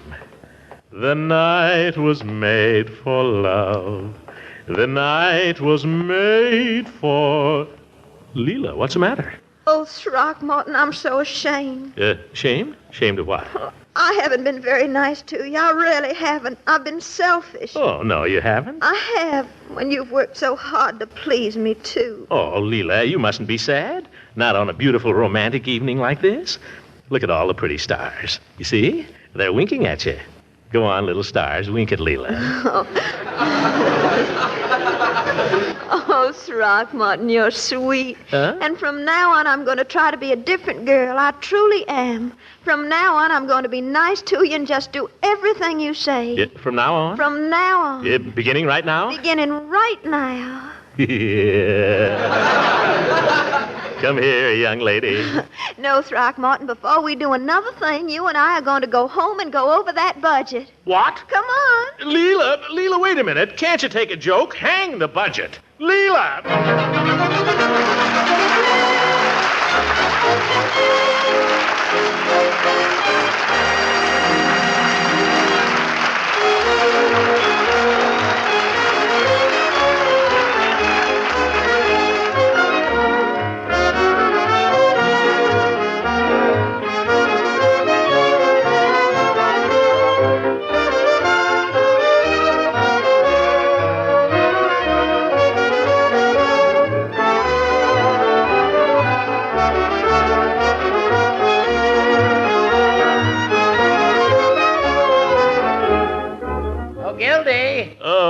Hello, Judge. Going somewhere? Just down to the corner to mail a letter. Leela's income tax. I'll walk down with you. Thanks. By the way, Horace. Yes, Gildy? Are you doing anything the 27th? Not that I know of. Why, are you? Getting married. Oh, 27th, huh? Yeah. It's not far off, is it? 14 days. 14 days. Horace. Yes, Gildy? You wouldn't want to be my best man, would you? Gildy, I wouldn't miss it for the world. What do you mean? If you ask me, this is one case where the best man does win. Yeah. Good night, everybody.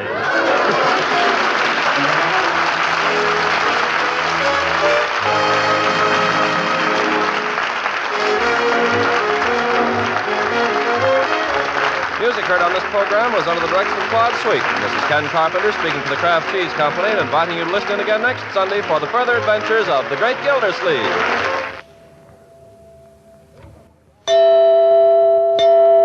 This summer, thousands of women all over the country are discovering a special help with wartime meals in the product called Kraft Dinner. A box of Kraft Dinner gives them enough delicious macaroni and cheese for 4 people at a very few cents a serving, and only one single red ration point for the whole dish. And with Kraft Dinner, they cook that delicious main dish in just 7 minutes. In every Kraft Dinner box, there's a special macaroni that cooks fluffy, tender in boiling water and an envelope of Kraft grated. With this handy Kraft grated, you whisk cheese goodness through and through the fluffy macaroni in a jiffy. A very smart trick is to shape the hot Kraft Dinner in a ring mold for a minute or two, unmold on a platter, and serve with creamed vegetables or fish or meat. But just as is, Kraft Dinner gives you a mighty fine dish. Try this 7-minute macaroni and cheese soon. At your food store, be on the alert for point-saving Kraft Dinner.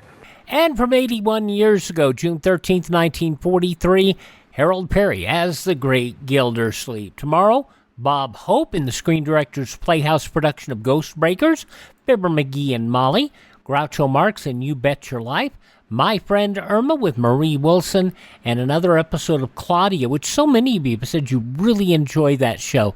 Say it's nice hearing real-life people as they were back in 1948. I'm not going to say it's absolutely real life, but I will tell you that it's a lot closer than a lot of the shows you hear. Up next, we are going to have the Lucky Strike program starring Jack Benny from Detroit.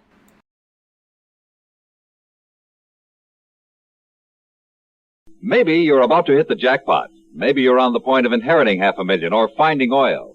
Chances are, though, that none of these lovely things will happen. Chances are, if you want a bonanza in the future, you'll have to save it up. Now, there are a number of ways to do that. Some people stuff their mattresses, stash their cash behind a loose brick in the fireplace, or slip it under a floorboard.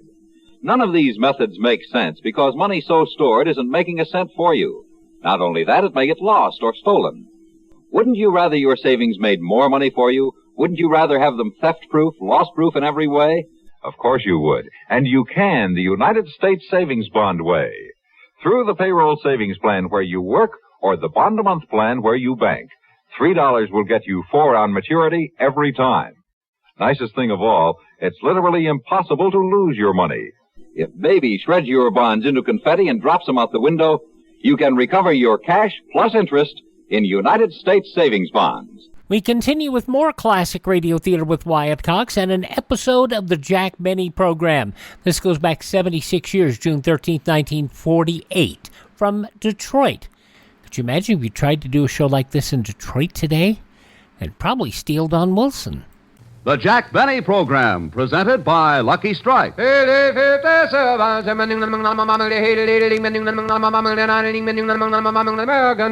Lucky Strike, first again with Tobacco Man. First again with Tobacco Man.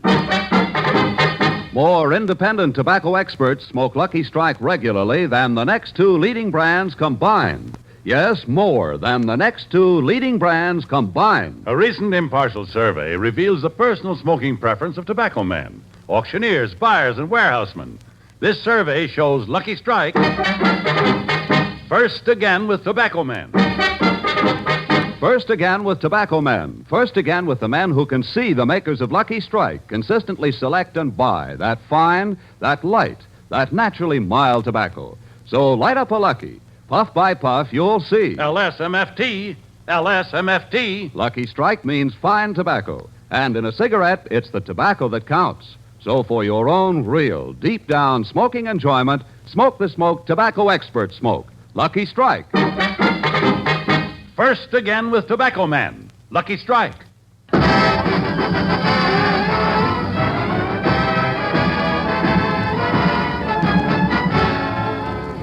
The Lucky Strike program starring Jack Benny with Mary Livingston, Phil Harris, Rochester, Dennis Day, and yours truly, Don Wilson.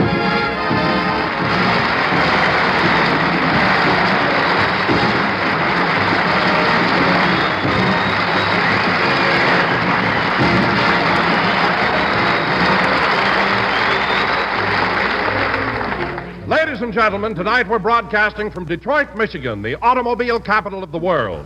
But yesterday they raised the prices of new automobiles, so today we bring you the walking man, Jack Benny.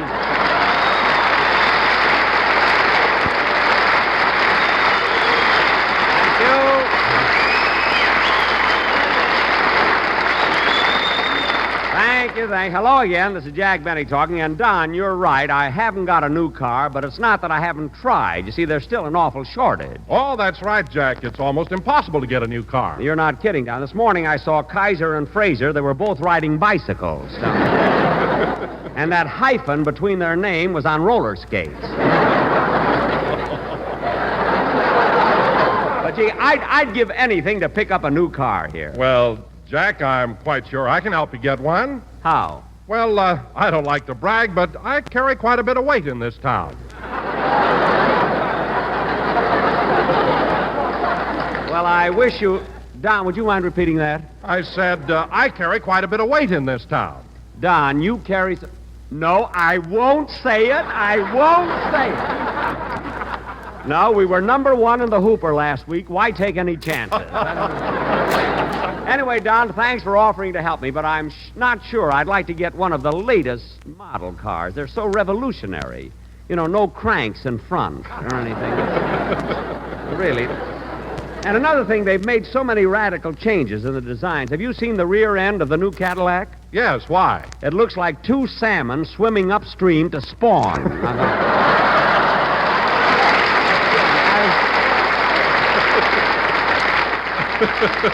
Believe me.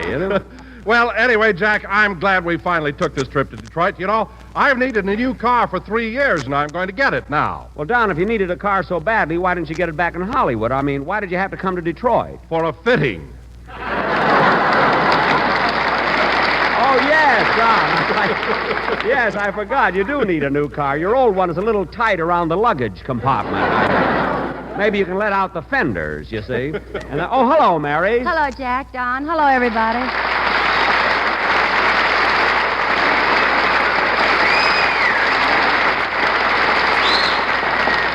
Well, Mary, how do you like it here, huh? Oh, wonderful, Jack. Simply wonderful. To me, Detroit is one of the greatest cities in America. Well, you really do like it here, huh, Mary? Yes, Don, I love Detroit. First city of Michigan. First in automobile production and fourth in the American League.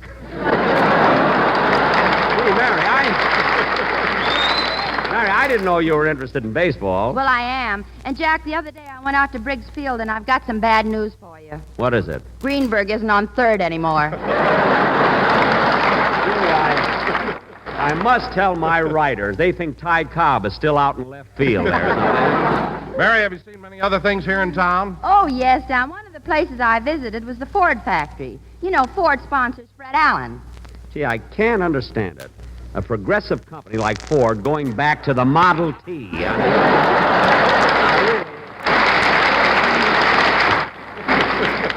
And why should he be on the air for Ford anyway? With that receding forehead, he looks like a Studebaker.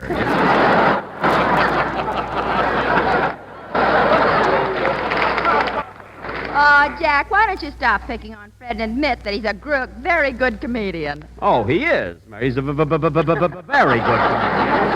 Yeah, but I don't think that Fred should be on the air for an automobile. Fred should be sponsored by a ball bearing company. Why? Because every time I hear him, my stomach turns. Now, let's stop talking about him. Okay. Anyway, Jack, yesterday I went out to the soda plant and I met the cutest engineer. I went out with him last night. At the DeSoto plant? Did you have fun? Yeah.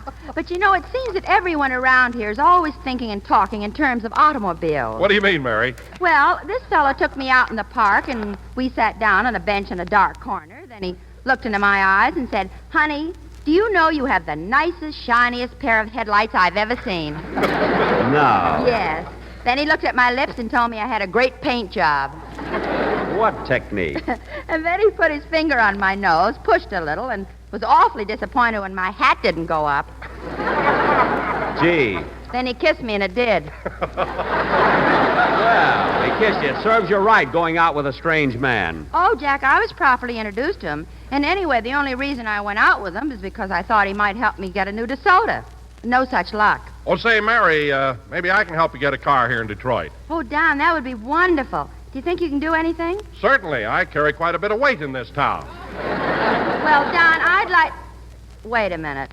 Would you mind repeating that? I said I carry quite a bit of weight in this town. Don, you carry so much... No, I won't say it. I won't say it. My landlord may be listening in. He's looking for an excuse to evict me. Mary, I want to commend you on your good taste. You know, I had the same opportunity, and... Oh, hello, Dennis. Hello, Mr. Benny. Hello, everybody.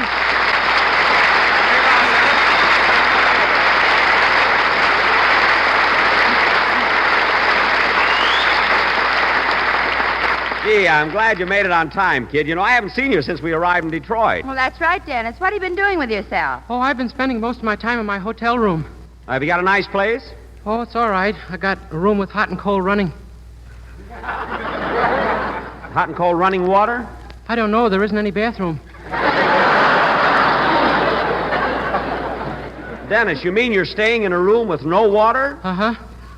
Well, what do you do when you need a bath? Keep away from people.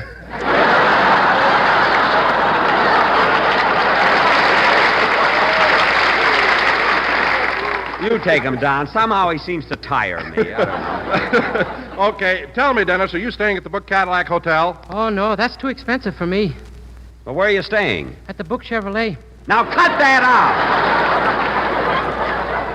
out! Now, instead of all that silly talk, let's have your song. Okay. Now go ahead and... Oh, hold it, Dennis. Come in. Oh, Donna, we were supposed to have an interruption here, but we left the actor in Hollywood. Sing, Dennis. Go ahead.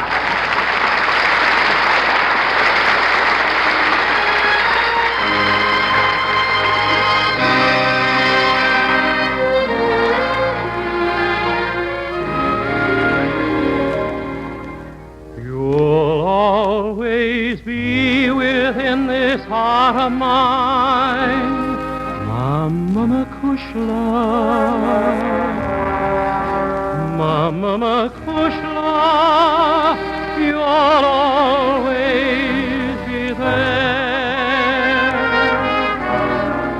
You're more to me than all the stars that shine, Mama Kushla.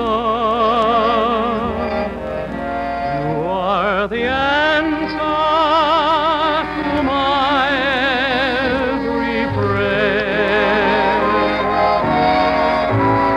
In you I have an angel ready to guide me, one who'll always stand beside me all life through. And every day to me is Mother's Day, Mama Kushla, Mama Kushla, I'll always love you. In you I have an angel ready to guide me, one who'll always stand beside me all life through. And every day to me is Mother's Day, Mama Kushla, Mama Kushla, I'll always love. 'Cause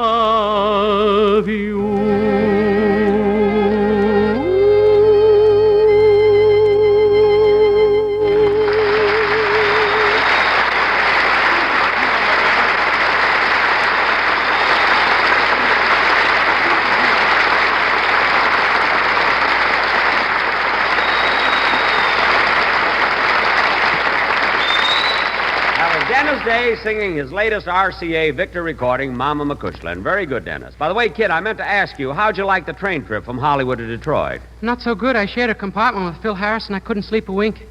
You mean Phil kept you awake? Oh, no, I had the upper berth, and it was awfully uncomfortable. I could hardly move in it. I didn't get any sleep at all, and I tried everything. I even went to bed early. Well, what time did you have the porter put your berth down? Oh, down!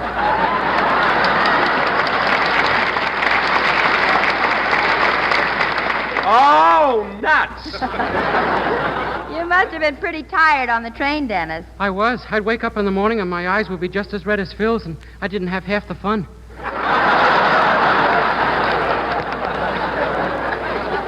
Well, kid, I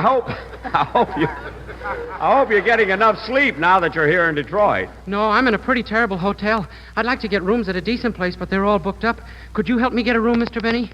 Well, I don't think so. I don't know many people here in Detroit. Well, now, perhaps I can help you, Dennis. I carry quite a bit of weight in this town. Gee, that would be... Would you mind saying that again? I said, I carry quite a bit of weight in this town. You carry so much... No, I won't say it. I won't say it. I have another show in Hollywood, and I wanted to be there when I get back. That's the first sensible thing you've said today, kid. You know, if you would just... Come in. Hello, Mr. Benny Boy. Well, if it isn't Mr. Kitzel.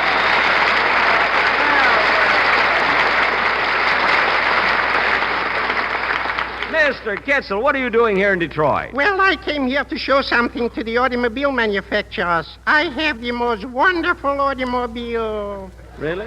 Yes, it runs on the ground, it runs under the water, it flies through the air, it even climbs up trees. Gee, that's wonderful. When did you get an automobile like that? I always had it, but I never knew it would do all those things till my wife drove it.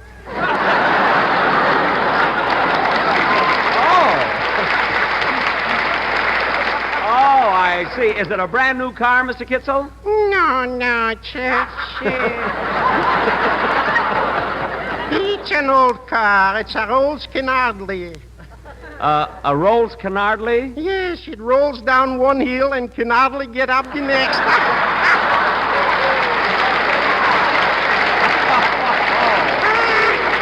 Oh, now, Mr. Kitzel. Oh, excuse me. That's a joke I heard on the radio on the Ozzie and Horowitz program. So that's Ozzie and Harriet. Well, Mr. Kitzel, are you leaving town right away? No. I'm thinking of staying here and playing with the Detroit Tigers. You're going to play with the Detroit Tigers? Why? Who knows? Maybe 10 men will help. Now, wait a minute. Now, wait a minute, Mr. Kitzel. You see, every baseball team has its off days. Oh. That's why they're starting to play here at night, you see?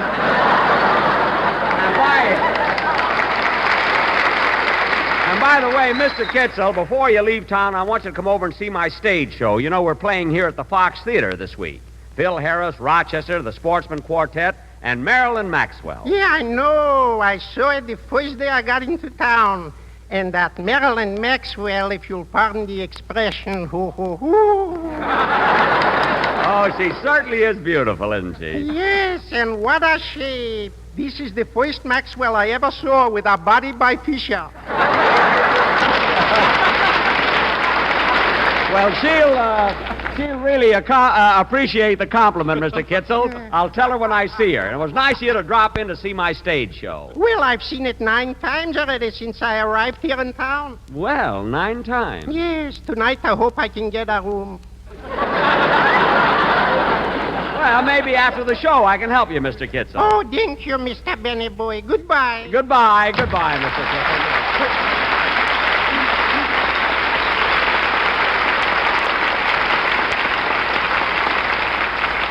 Well, come on, kids. Let's finish the show and get back... Oh, say, Jack, before you go any further, I wondered if you'd mind letting the quartet do their number now. Oh, yes, the Sportsmen. Hello, fellas.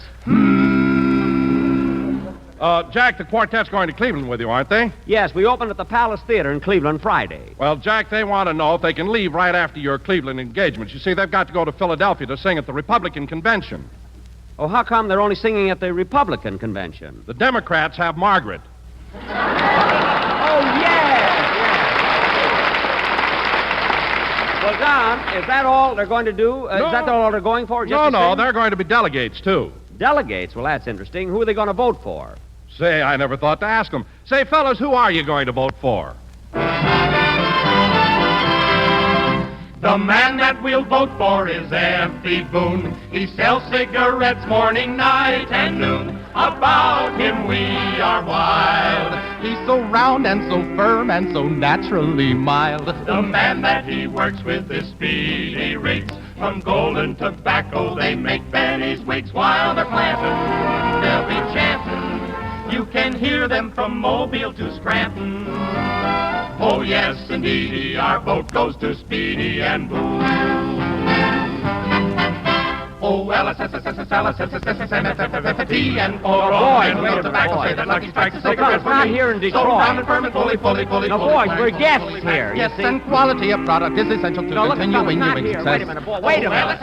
No, boys, wait a minute. Fellas, wait a minute. Wait a minute. Wait a minute!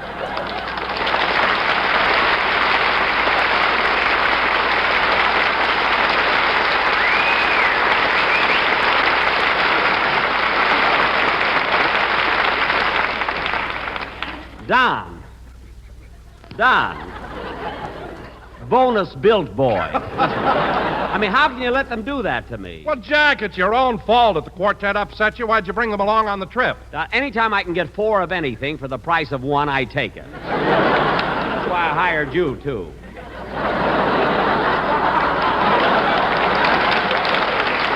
Now, come on, let's... Say, Jack. What? I meant to ask you, are you getting a straight salary at the Fox Theater, or are you working on a percentage? Well, I get a percentage on every ticket that's sold. Why? Well, while the boys were singing, this note came to you from the manager of the theater. What does it say? It says, Dear Jack, you were right. The total attendance yesterday was 22,307 instead of 22,306.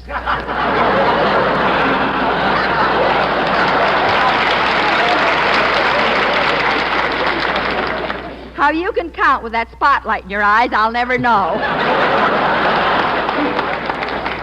Of course I was right. I only made one mistake since I've been here, and that wasn't my fault. There was a man sitting in the 5th row of the balcony with 2 heads. One of them was asleep on his own shoulder. Imagine us writing that without George, huh, fellas? You know, Mary, counting the house is one of the first things I've ever learned. So far, folks, this show is smell, but now Harris is here and I'm jet propelled. Turn it on. Oh, what a town is Detroit.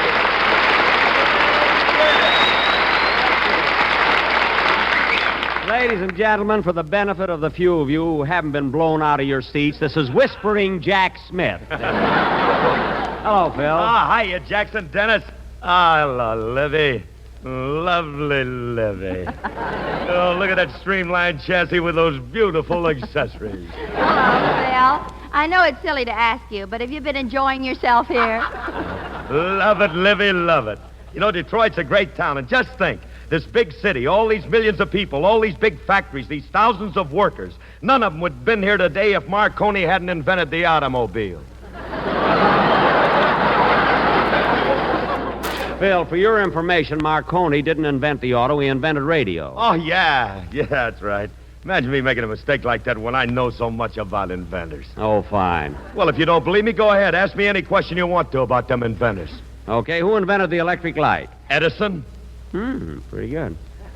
Who invented the telegraph? Morse. Hey, that's right. Who invented the cotton gin? Gordon.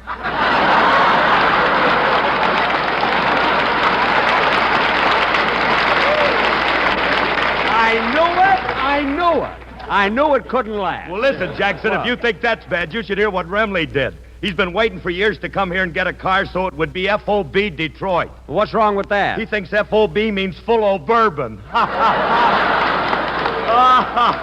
Oh, Harris, you're just like the new Oldsmobile. Beautiful but shiftless. Look,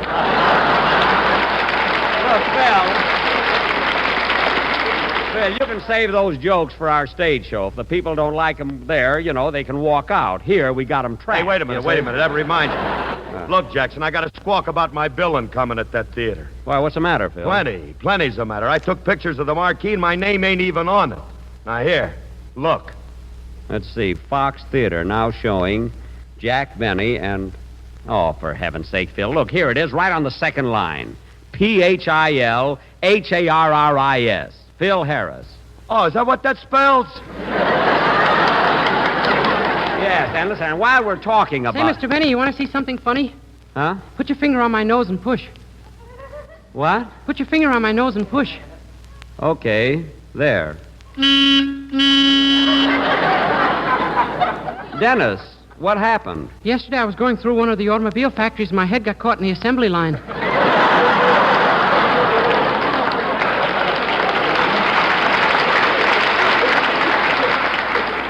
Oh, go sit down. Okay. And stop pulling your ear. I'm turning my lights off.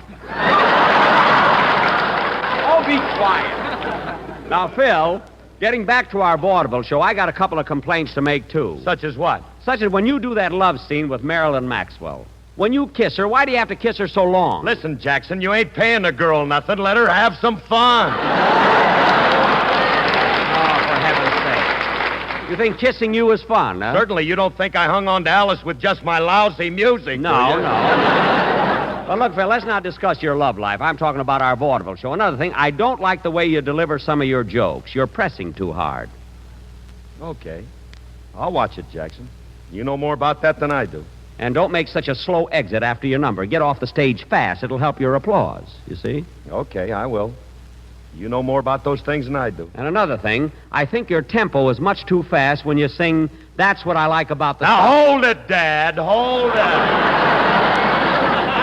Huh? I don't mind you telling me how to deliver jokes. Look, Phil. And I don't mind you telling me how to make an exit. Phil. But telling me how to sing That's What I Like About the South is like Henry Ulrich telling Dr. Kinsey about the birds and bees. Phil,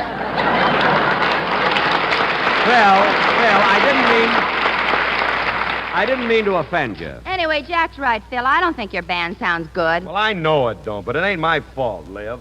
That theater has an awful piano. We'd sound a lot better if it had a good one. Well, I'm sorry, Phil. I can't help you there. Well, maybe Don can help me. Hey, Donzie, can you help me? You carry quite a bit of weight in this town. Yes, Hey, wait a minute, Phil. Would you mind repeating that? I said you carry quite a bit of weight in this town. I sure do, Phil, especially around my suburbs.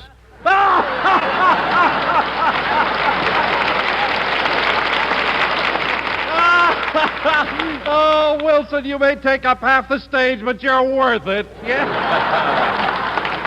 Well, Don, you finally got your little fat joke in, didn't you? Are you happy now? Huh?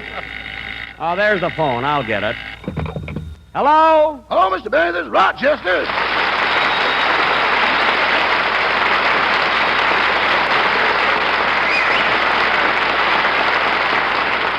Hello, Rochester. What'd you call for? Well, I've got some bad news for you. What is it? I'm at the hotel and one of your trunks is missing. There are only two here. Oh, my goodness. Which one of the trunks was lost? The one with the strap around her or the one with the rope? The one with the Scotch tape. Well, what have you done about it? Well, I called your insurance company and the adjuster is here now. I'm giving him a list of the things that were lost.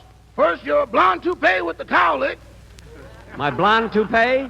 Oh, I've got two like that. Which one do you mean? The one that makes you look like an aging Van Johnson. Oh, gee, that was my Saturday night one. I know, boss. And I'm charging them $30 for it. Well, wait a minute, Rochester. That toupee only cost me $3. That's what the bait cost, but look at the time you spent trapping it.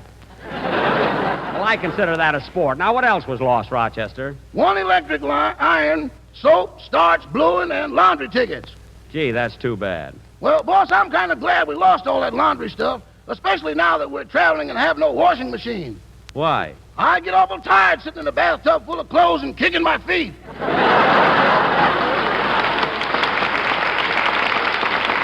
Well, that's good exercise, Rochester. Wait a minute. I hope we didn't lose the trunk that had my violin in it. That was it, boss. And the man is allowing you $12 for that. $12? Rochester, the violin bow alone is worth $12. The horsehair in it came from Whirlaway. I told him that. What did he say? He said he wouldn't give you $12 for that bow if Whirlaway was still attached to it, Eddie Arcaro was riding it, and it was 5 lengths ahead in the Kentucky Derby. Well, what did he say about my violin? Oh, he wasn't original at all. Well, I'll take that up with the insurance adjuster myself. And I'll see you later. Goodbye. Goodbye. Oh, say, boys, Now what? would it be all right if I took the night off? I'm kind of anxious to go over to Canada. Well, I guess it'll be all right, Rochester. It is a pleasant drive across the Ambassador Bridge. Oh, I'm not going across the bridge. I'm going through the tunnel. Tunnel? Is there a tunnel under the Detroit River? Yeah, during Prohibition, Phil Harris dug it with his bare hands.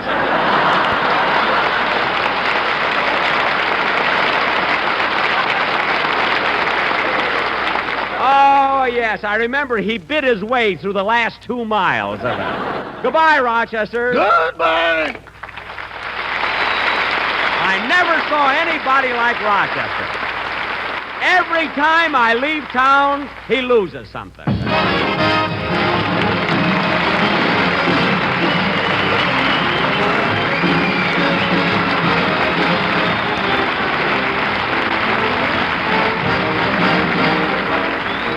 Jack will be back in just a minute, but first...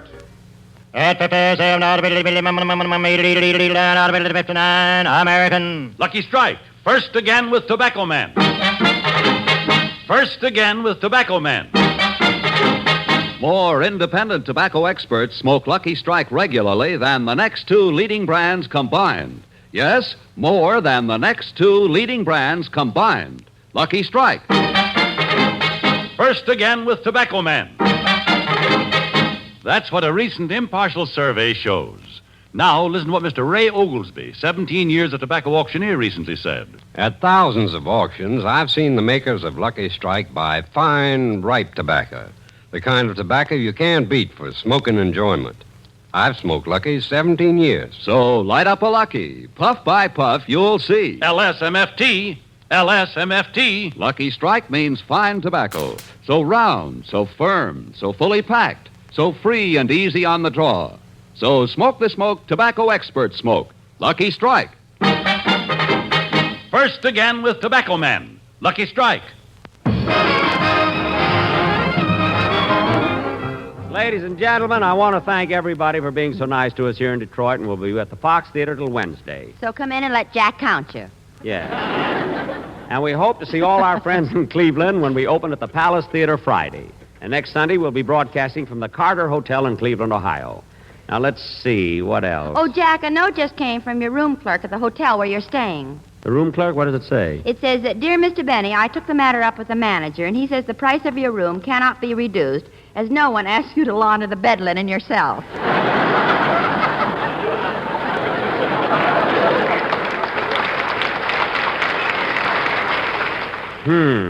However, we're curious to find out why every piece of your linen has Rochester's footprints on it. Gee, I told Rochester he was kicking too hard. In Cleveland, I'll make him wear socks. Good night, folks. This is NBC, the national broadcasting company. He almost made it. 76 years ago, June 13th, 1948, Jack Benny. Up next, we'll check in with the Man of Steel, Superman.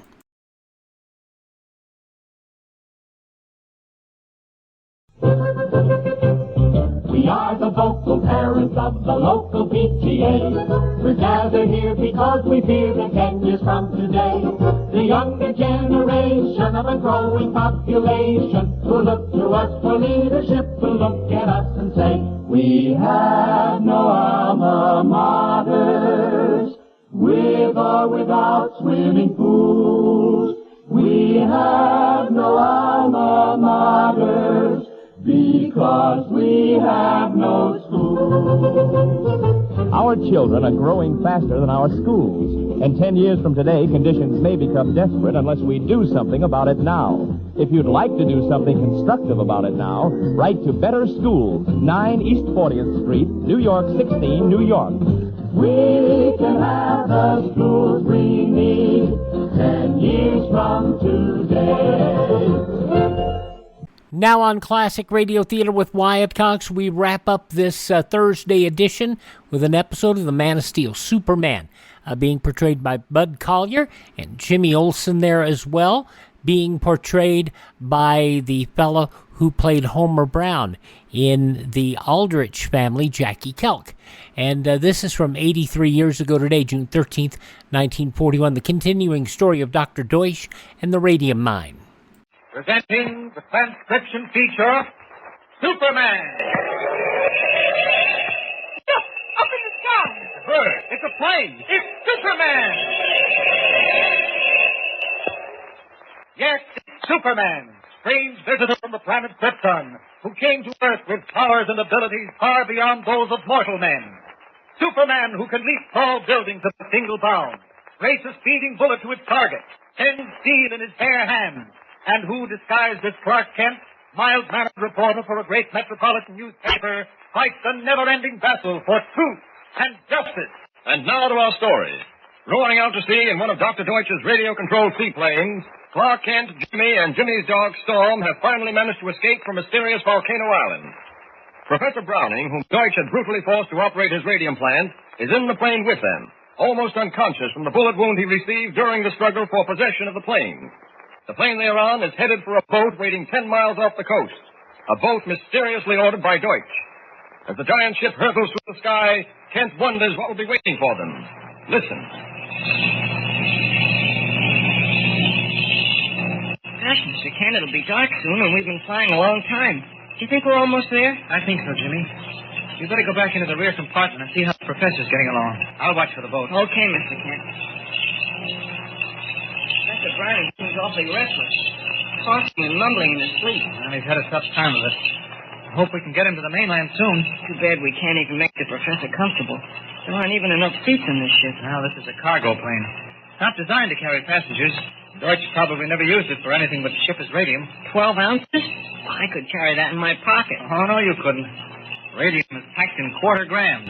You know, it's powerful stuff. It can only be carried in lead cylinders, and if Deutsch put one cylinder in a book, well, that makes a lot of books. I wonder why Deutsch hasn't turned this plane around, Mr. Kent. Hans must have gotten to him by this time. It'd be a simple matter for him to turn it around and bring it back to the island. Gosh, why hasn't he done it? I'm not sure. I've been thinking about that, even though I didn't mention it to you. I've got a hunch he's radioed the boat to take care of us when we land. What do we do, Mr. Kent? I don't know yet, Jim. We just have to sit tight and trust to luck. Oh, what is it, Storm? Oh, look, Mr. Kent. The professor's up. Professor, you're wounded. Lie down. Yeah. Leave me alone, Dyke. Leave me alone. Radium, pounds of it, that's what you want. Pounds of radium. Professor. Don't touch me, Dyke. Don't. Please, Professor, lie down. Dungeon. Must get out. Gotta. Mr. Kent, he collapsed. Stay here, Jimmy. Hold Storm, will you? How is he, Mr. Kent? Well, he's not suffering anymore. You mean? Yes, Jim. It's better that way. Much better. Poor old man. I kind of liked him. Yeah, so did I. What's that down below? The lights of a boat. Do you think that's the one? Well, must be. It's starting to slow down and circle for a landing. Well, now for the fireworks. Do you think they know we're on this plane? Can't tell yet. We'll find out in a few minutes. What do we do? Give them a good fight? No, Jimmy. Let them take us aboard. Maybe they'll sail us to the mainland. Then we'll have half a chance anyway. All right, brace yourself, Jimmy. We'll hit the water any minute. Okay. Come here, Storm. Let me hold you.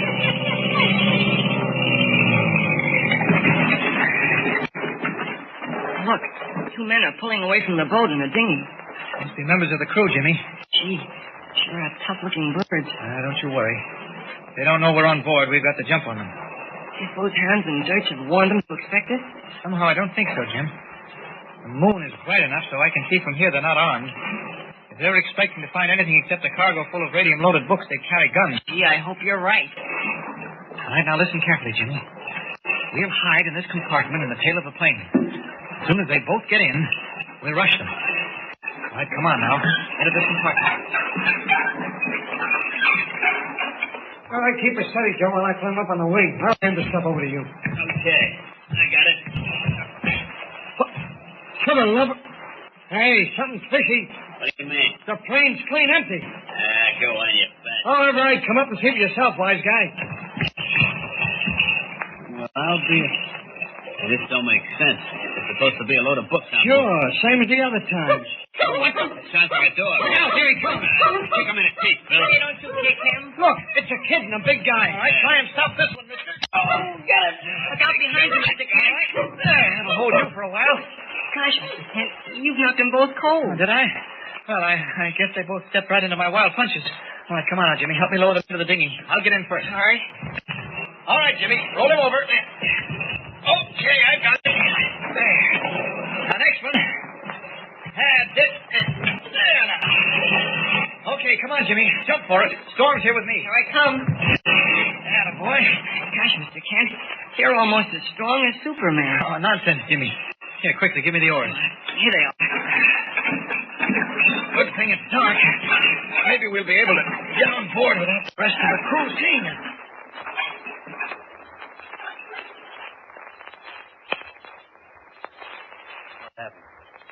Where are we? Take it easy. You're aboard your boat. Who are you, anyway? How'd you two get on that plane? That's none of your business. Now, just remember this. From now on, I'm running things, and you're taking orders from me. That's what you think. We take our orders from the boss and nobody else, see? Who is your boss? Don't tell him, Joe. You take me for a sap. I ain't telling him nothing. Well, the only thing to do is turn you two specimens over to the police. They'll make you talk. We ain't done nothing. Ever hear of Dr. Deutsch? Who? Dr. Deutsch. Never heard of him. Me neither. Ask them why they brought the boat out here, Mr. You Kent. keep your nose out of this, kid. Yeah. Why did you bring your boat to this spot? Because we like to ride on the ocean, that's why. Sure, we like to breeze it. Well, I can see we're wasting time. Get up on your feet, both of you. I said get up on your feet. Okay, I'll get you up. Oh, you're breaking my arm. Stand up. Okay. That's better. Now, pay attention. This boat must have a shortwave sending set. Where is it? We got one, but it's on a blink. If it wasn't, mister, the boss would have told us to meet you with bullets. Shut up, Bill. I see. Where is the radio? In a deck house, but it won't do you no good. I'll find that out for myself. Jimmy? Yes, Mr. Kent? Hand me that length of rope. This one? That's it. Now turn around, you two. Did you hear what I said, or do I have to demonstrate? All right. You don't have to get tough. Hold your hands behind your backs. That's right. Now, a few turns of this rope around your wrist. Take it easy. There, a couple of good knots. What? You'll be safe for a while, tied together like Siamese twins. You won't talk so big when the boss hears about this. Oh, you have no idea how anxious I am to meet you, boss, face to face. Yeah? But in the meantime, we'll have to content ourselves with your company. Now, march. Where are you taking them, Mr. Kent? We'll dump them in the stern compartment for the time being. I want to see whether I can get that radio working. If not, we'll run the boat to the naval base. What about poor Professor Browning on the plane? I'll take care of that. Don't worry, Jimmy. He'll get a decent burial. All right, start walking, gentlemen. And don't try any funny work. Through the deck house and into the stern compartment. I guess it's all right to leave Storm out here, isn't it, Mr. Kent? He's fast asleep over by the rail. Oh, sure. He'll be all right. All right, here we are. Open that door to the stern compartment, Jimmy. This looks comfortable enough. Step inside. Now, remember, both of you, don't get any bright ideas or you're liable to wind up with very bad headaches. I'll see you later. Now, Jimmy, let's see about that shortwave set. I bet they were lying. I bet it works. I don't think so, Jim. If it worked, Deutsch would have contacted them to tell them we were on our way. Now, here it is. Let's see now. This must be the power switch. There's a hum. Does that mean it works? It means there's power, but the sending apparatus may be out of order. Is that tube lit? No, I don't think so. But this one is. No. 4 of them are lit, and 2 aren't. That's the trouble, I guess. Oh, then we can't send a message to the naval base, I don't know. We may be able to send and not receive. I'll try it anyway. Calling the naval base. Calling the naval base. Come in, please. Anything doing? Not yet. Calling the naval base. Calling the naval base. Come in. Come in, please. Calling the naval base. Unable to determine whether or not his voice is going out over the airwaves, Clark Kent repeats the call again and again. Meanwhile, in the stern compartment, the 2 members of the boat's crew speak in low, hushed voices. We got to get off of this tub, Bill. If we don't, we're going to get tossed in a clink. Yeah, but how are we going to get off? Through the stern hatch. You don't know about it. You crazy? What are we going to do? Swim with our hands tied? Not me. So loud. We ain't going to swim. We'll get out through the stern hatch, sneak up to the deck house, and conk up. With our hands tied, I suppose. Our hands won't be tied, Dope. Now, stand close to me. Yeah, that's it. Slip your fingers into my back pocket. Okay? A knife. You got it? Open it up. Okay. She's open. Back up to me. I'll cut the rope. Good thing this knife is sharp. Okay, you're free. Now get me loose, will you? That does it. Now we'll fix that mug, whoever he is. Hey, wait a minute. Listen, Joe, I ain't so keen on tangling with him. Not without guns. And they're in the deck house. Anyway, remember what we got told? If anything happens, get rid of the boat, remember? Yeah, so what? Well, maybe we better get rid of it. What about us? We can scram in the dinghy. There ain't no sea running. We can make sure easy. No, we'll get the dinghy off the stern. Easy. It's pitch dark now. He won't see us. All right. But what do we do about the boat? Got it? Nah, it takes too long. Hey, wait a minute. What are you doing? There's some cotton waste and a gallon of kerosene. We'll douse it and set fire to it. It's a good idea, but make it fast. Spread it around good, Bill. Okay. Boy, will this tub go up. Now, stand back, Bill. We're going to light this match. All ready? Let her go.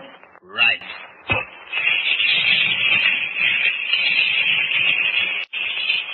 Fire at sea. Orange tongues of flame leaping from the stern compartment and eating their deadly way slowly but surely to the gas tanks on either side of the boat. Will Clark Kent and Jimmy discover the fire in time, or will it get beyond control and blow the boat into 1,000 pieces? What will happen?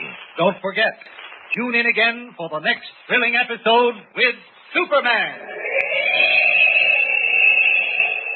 Look, up in the sky. It's a bird. It's a plane. It's Superman.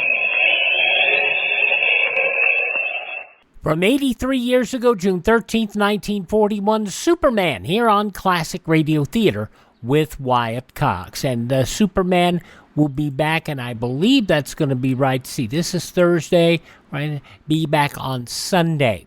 Right now, let us get to getting out of here. Tomorrow, we'll have a comedy with Screen Directors Playhouse, Ghost Breakers, starring Bob Hope, Fibber McGee and Molly, Groucho Marx and You Bet Your Life, My Friend Irma, starring Marie Wilson, and another episode of Claudia. Thank you for joining me for the Classic Radio Theater Podcast. I'm Wyatt Cox.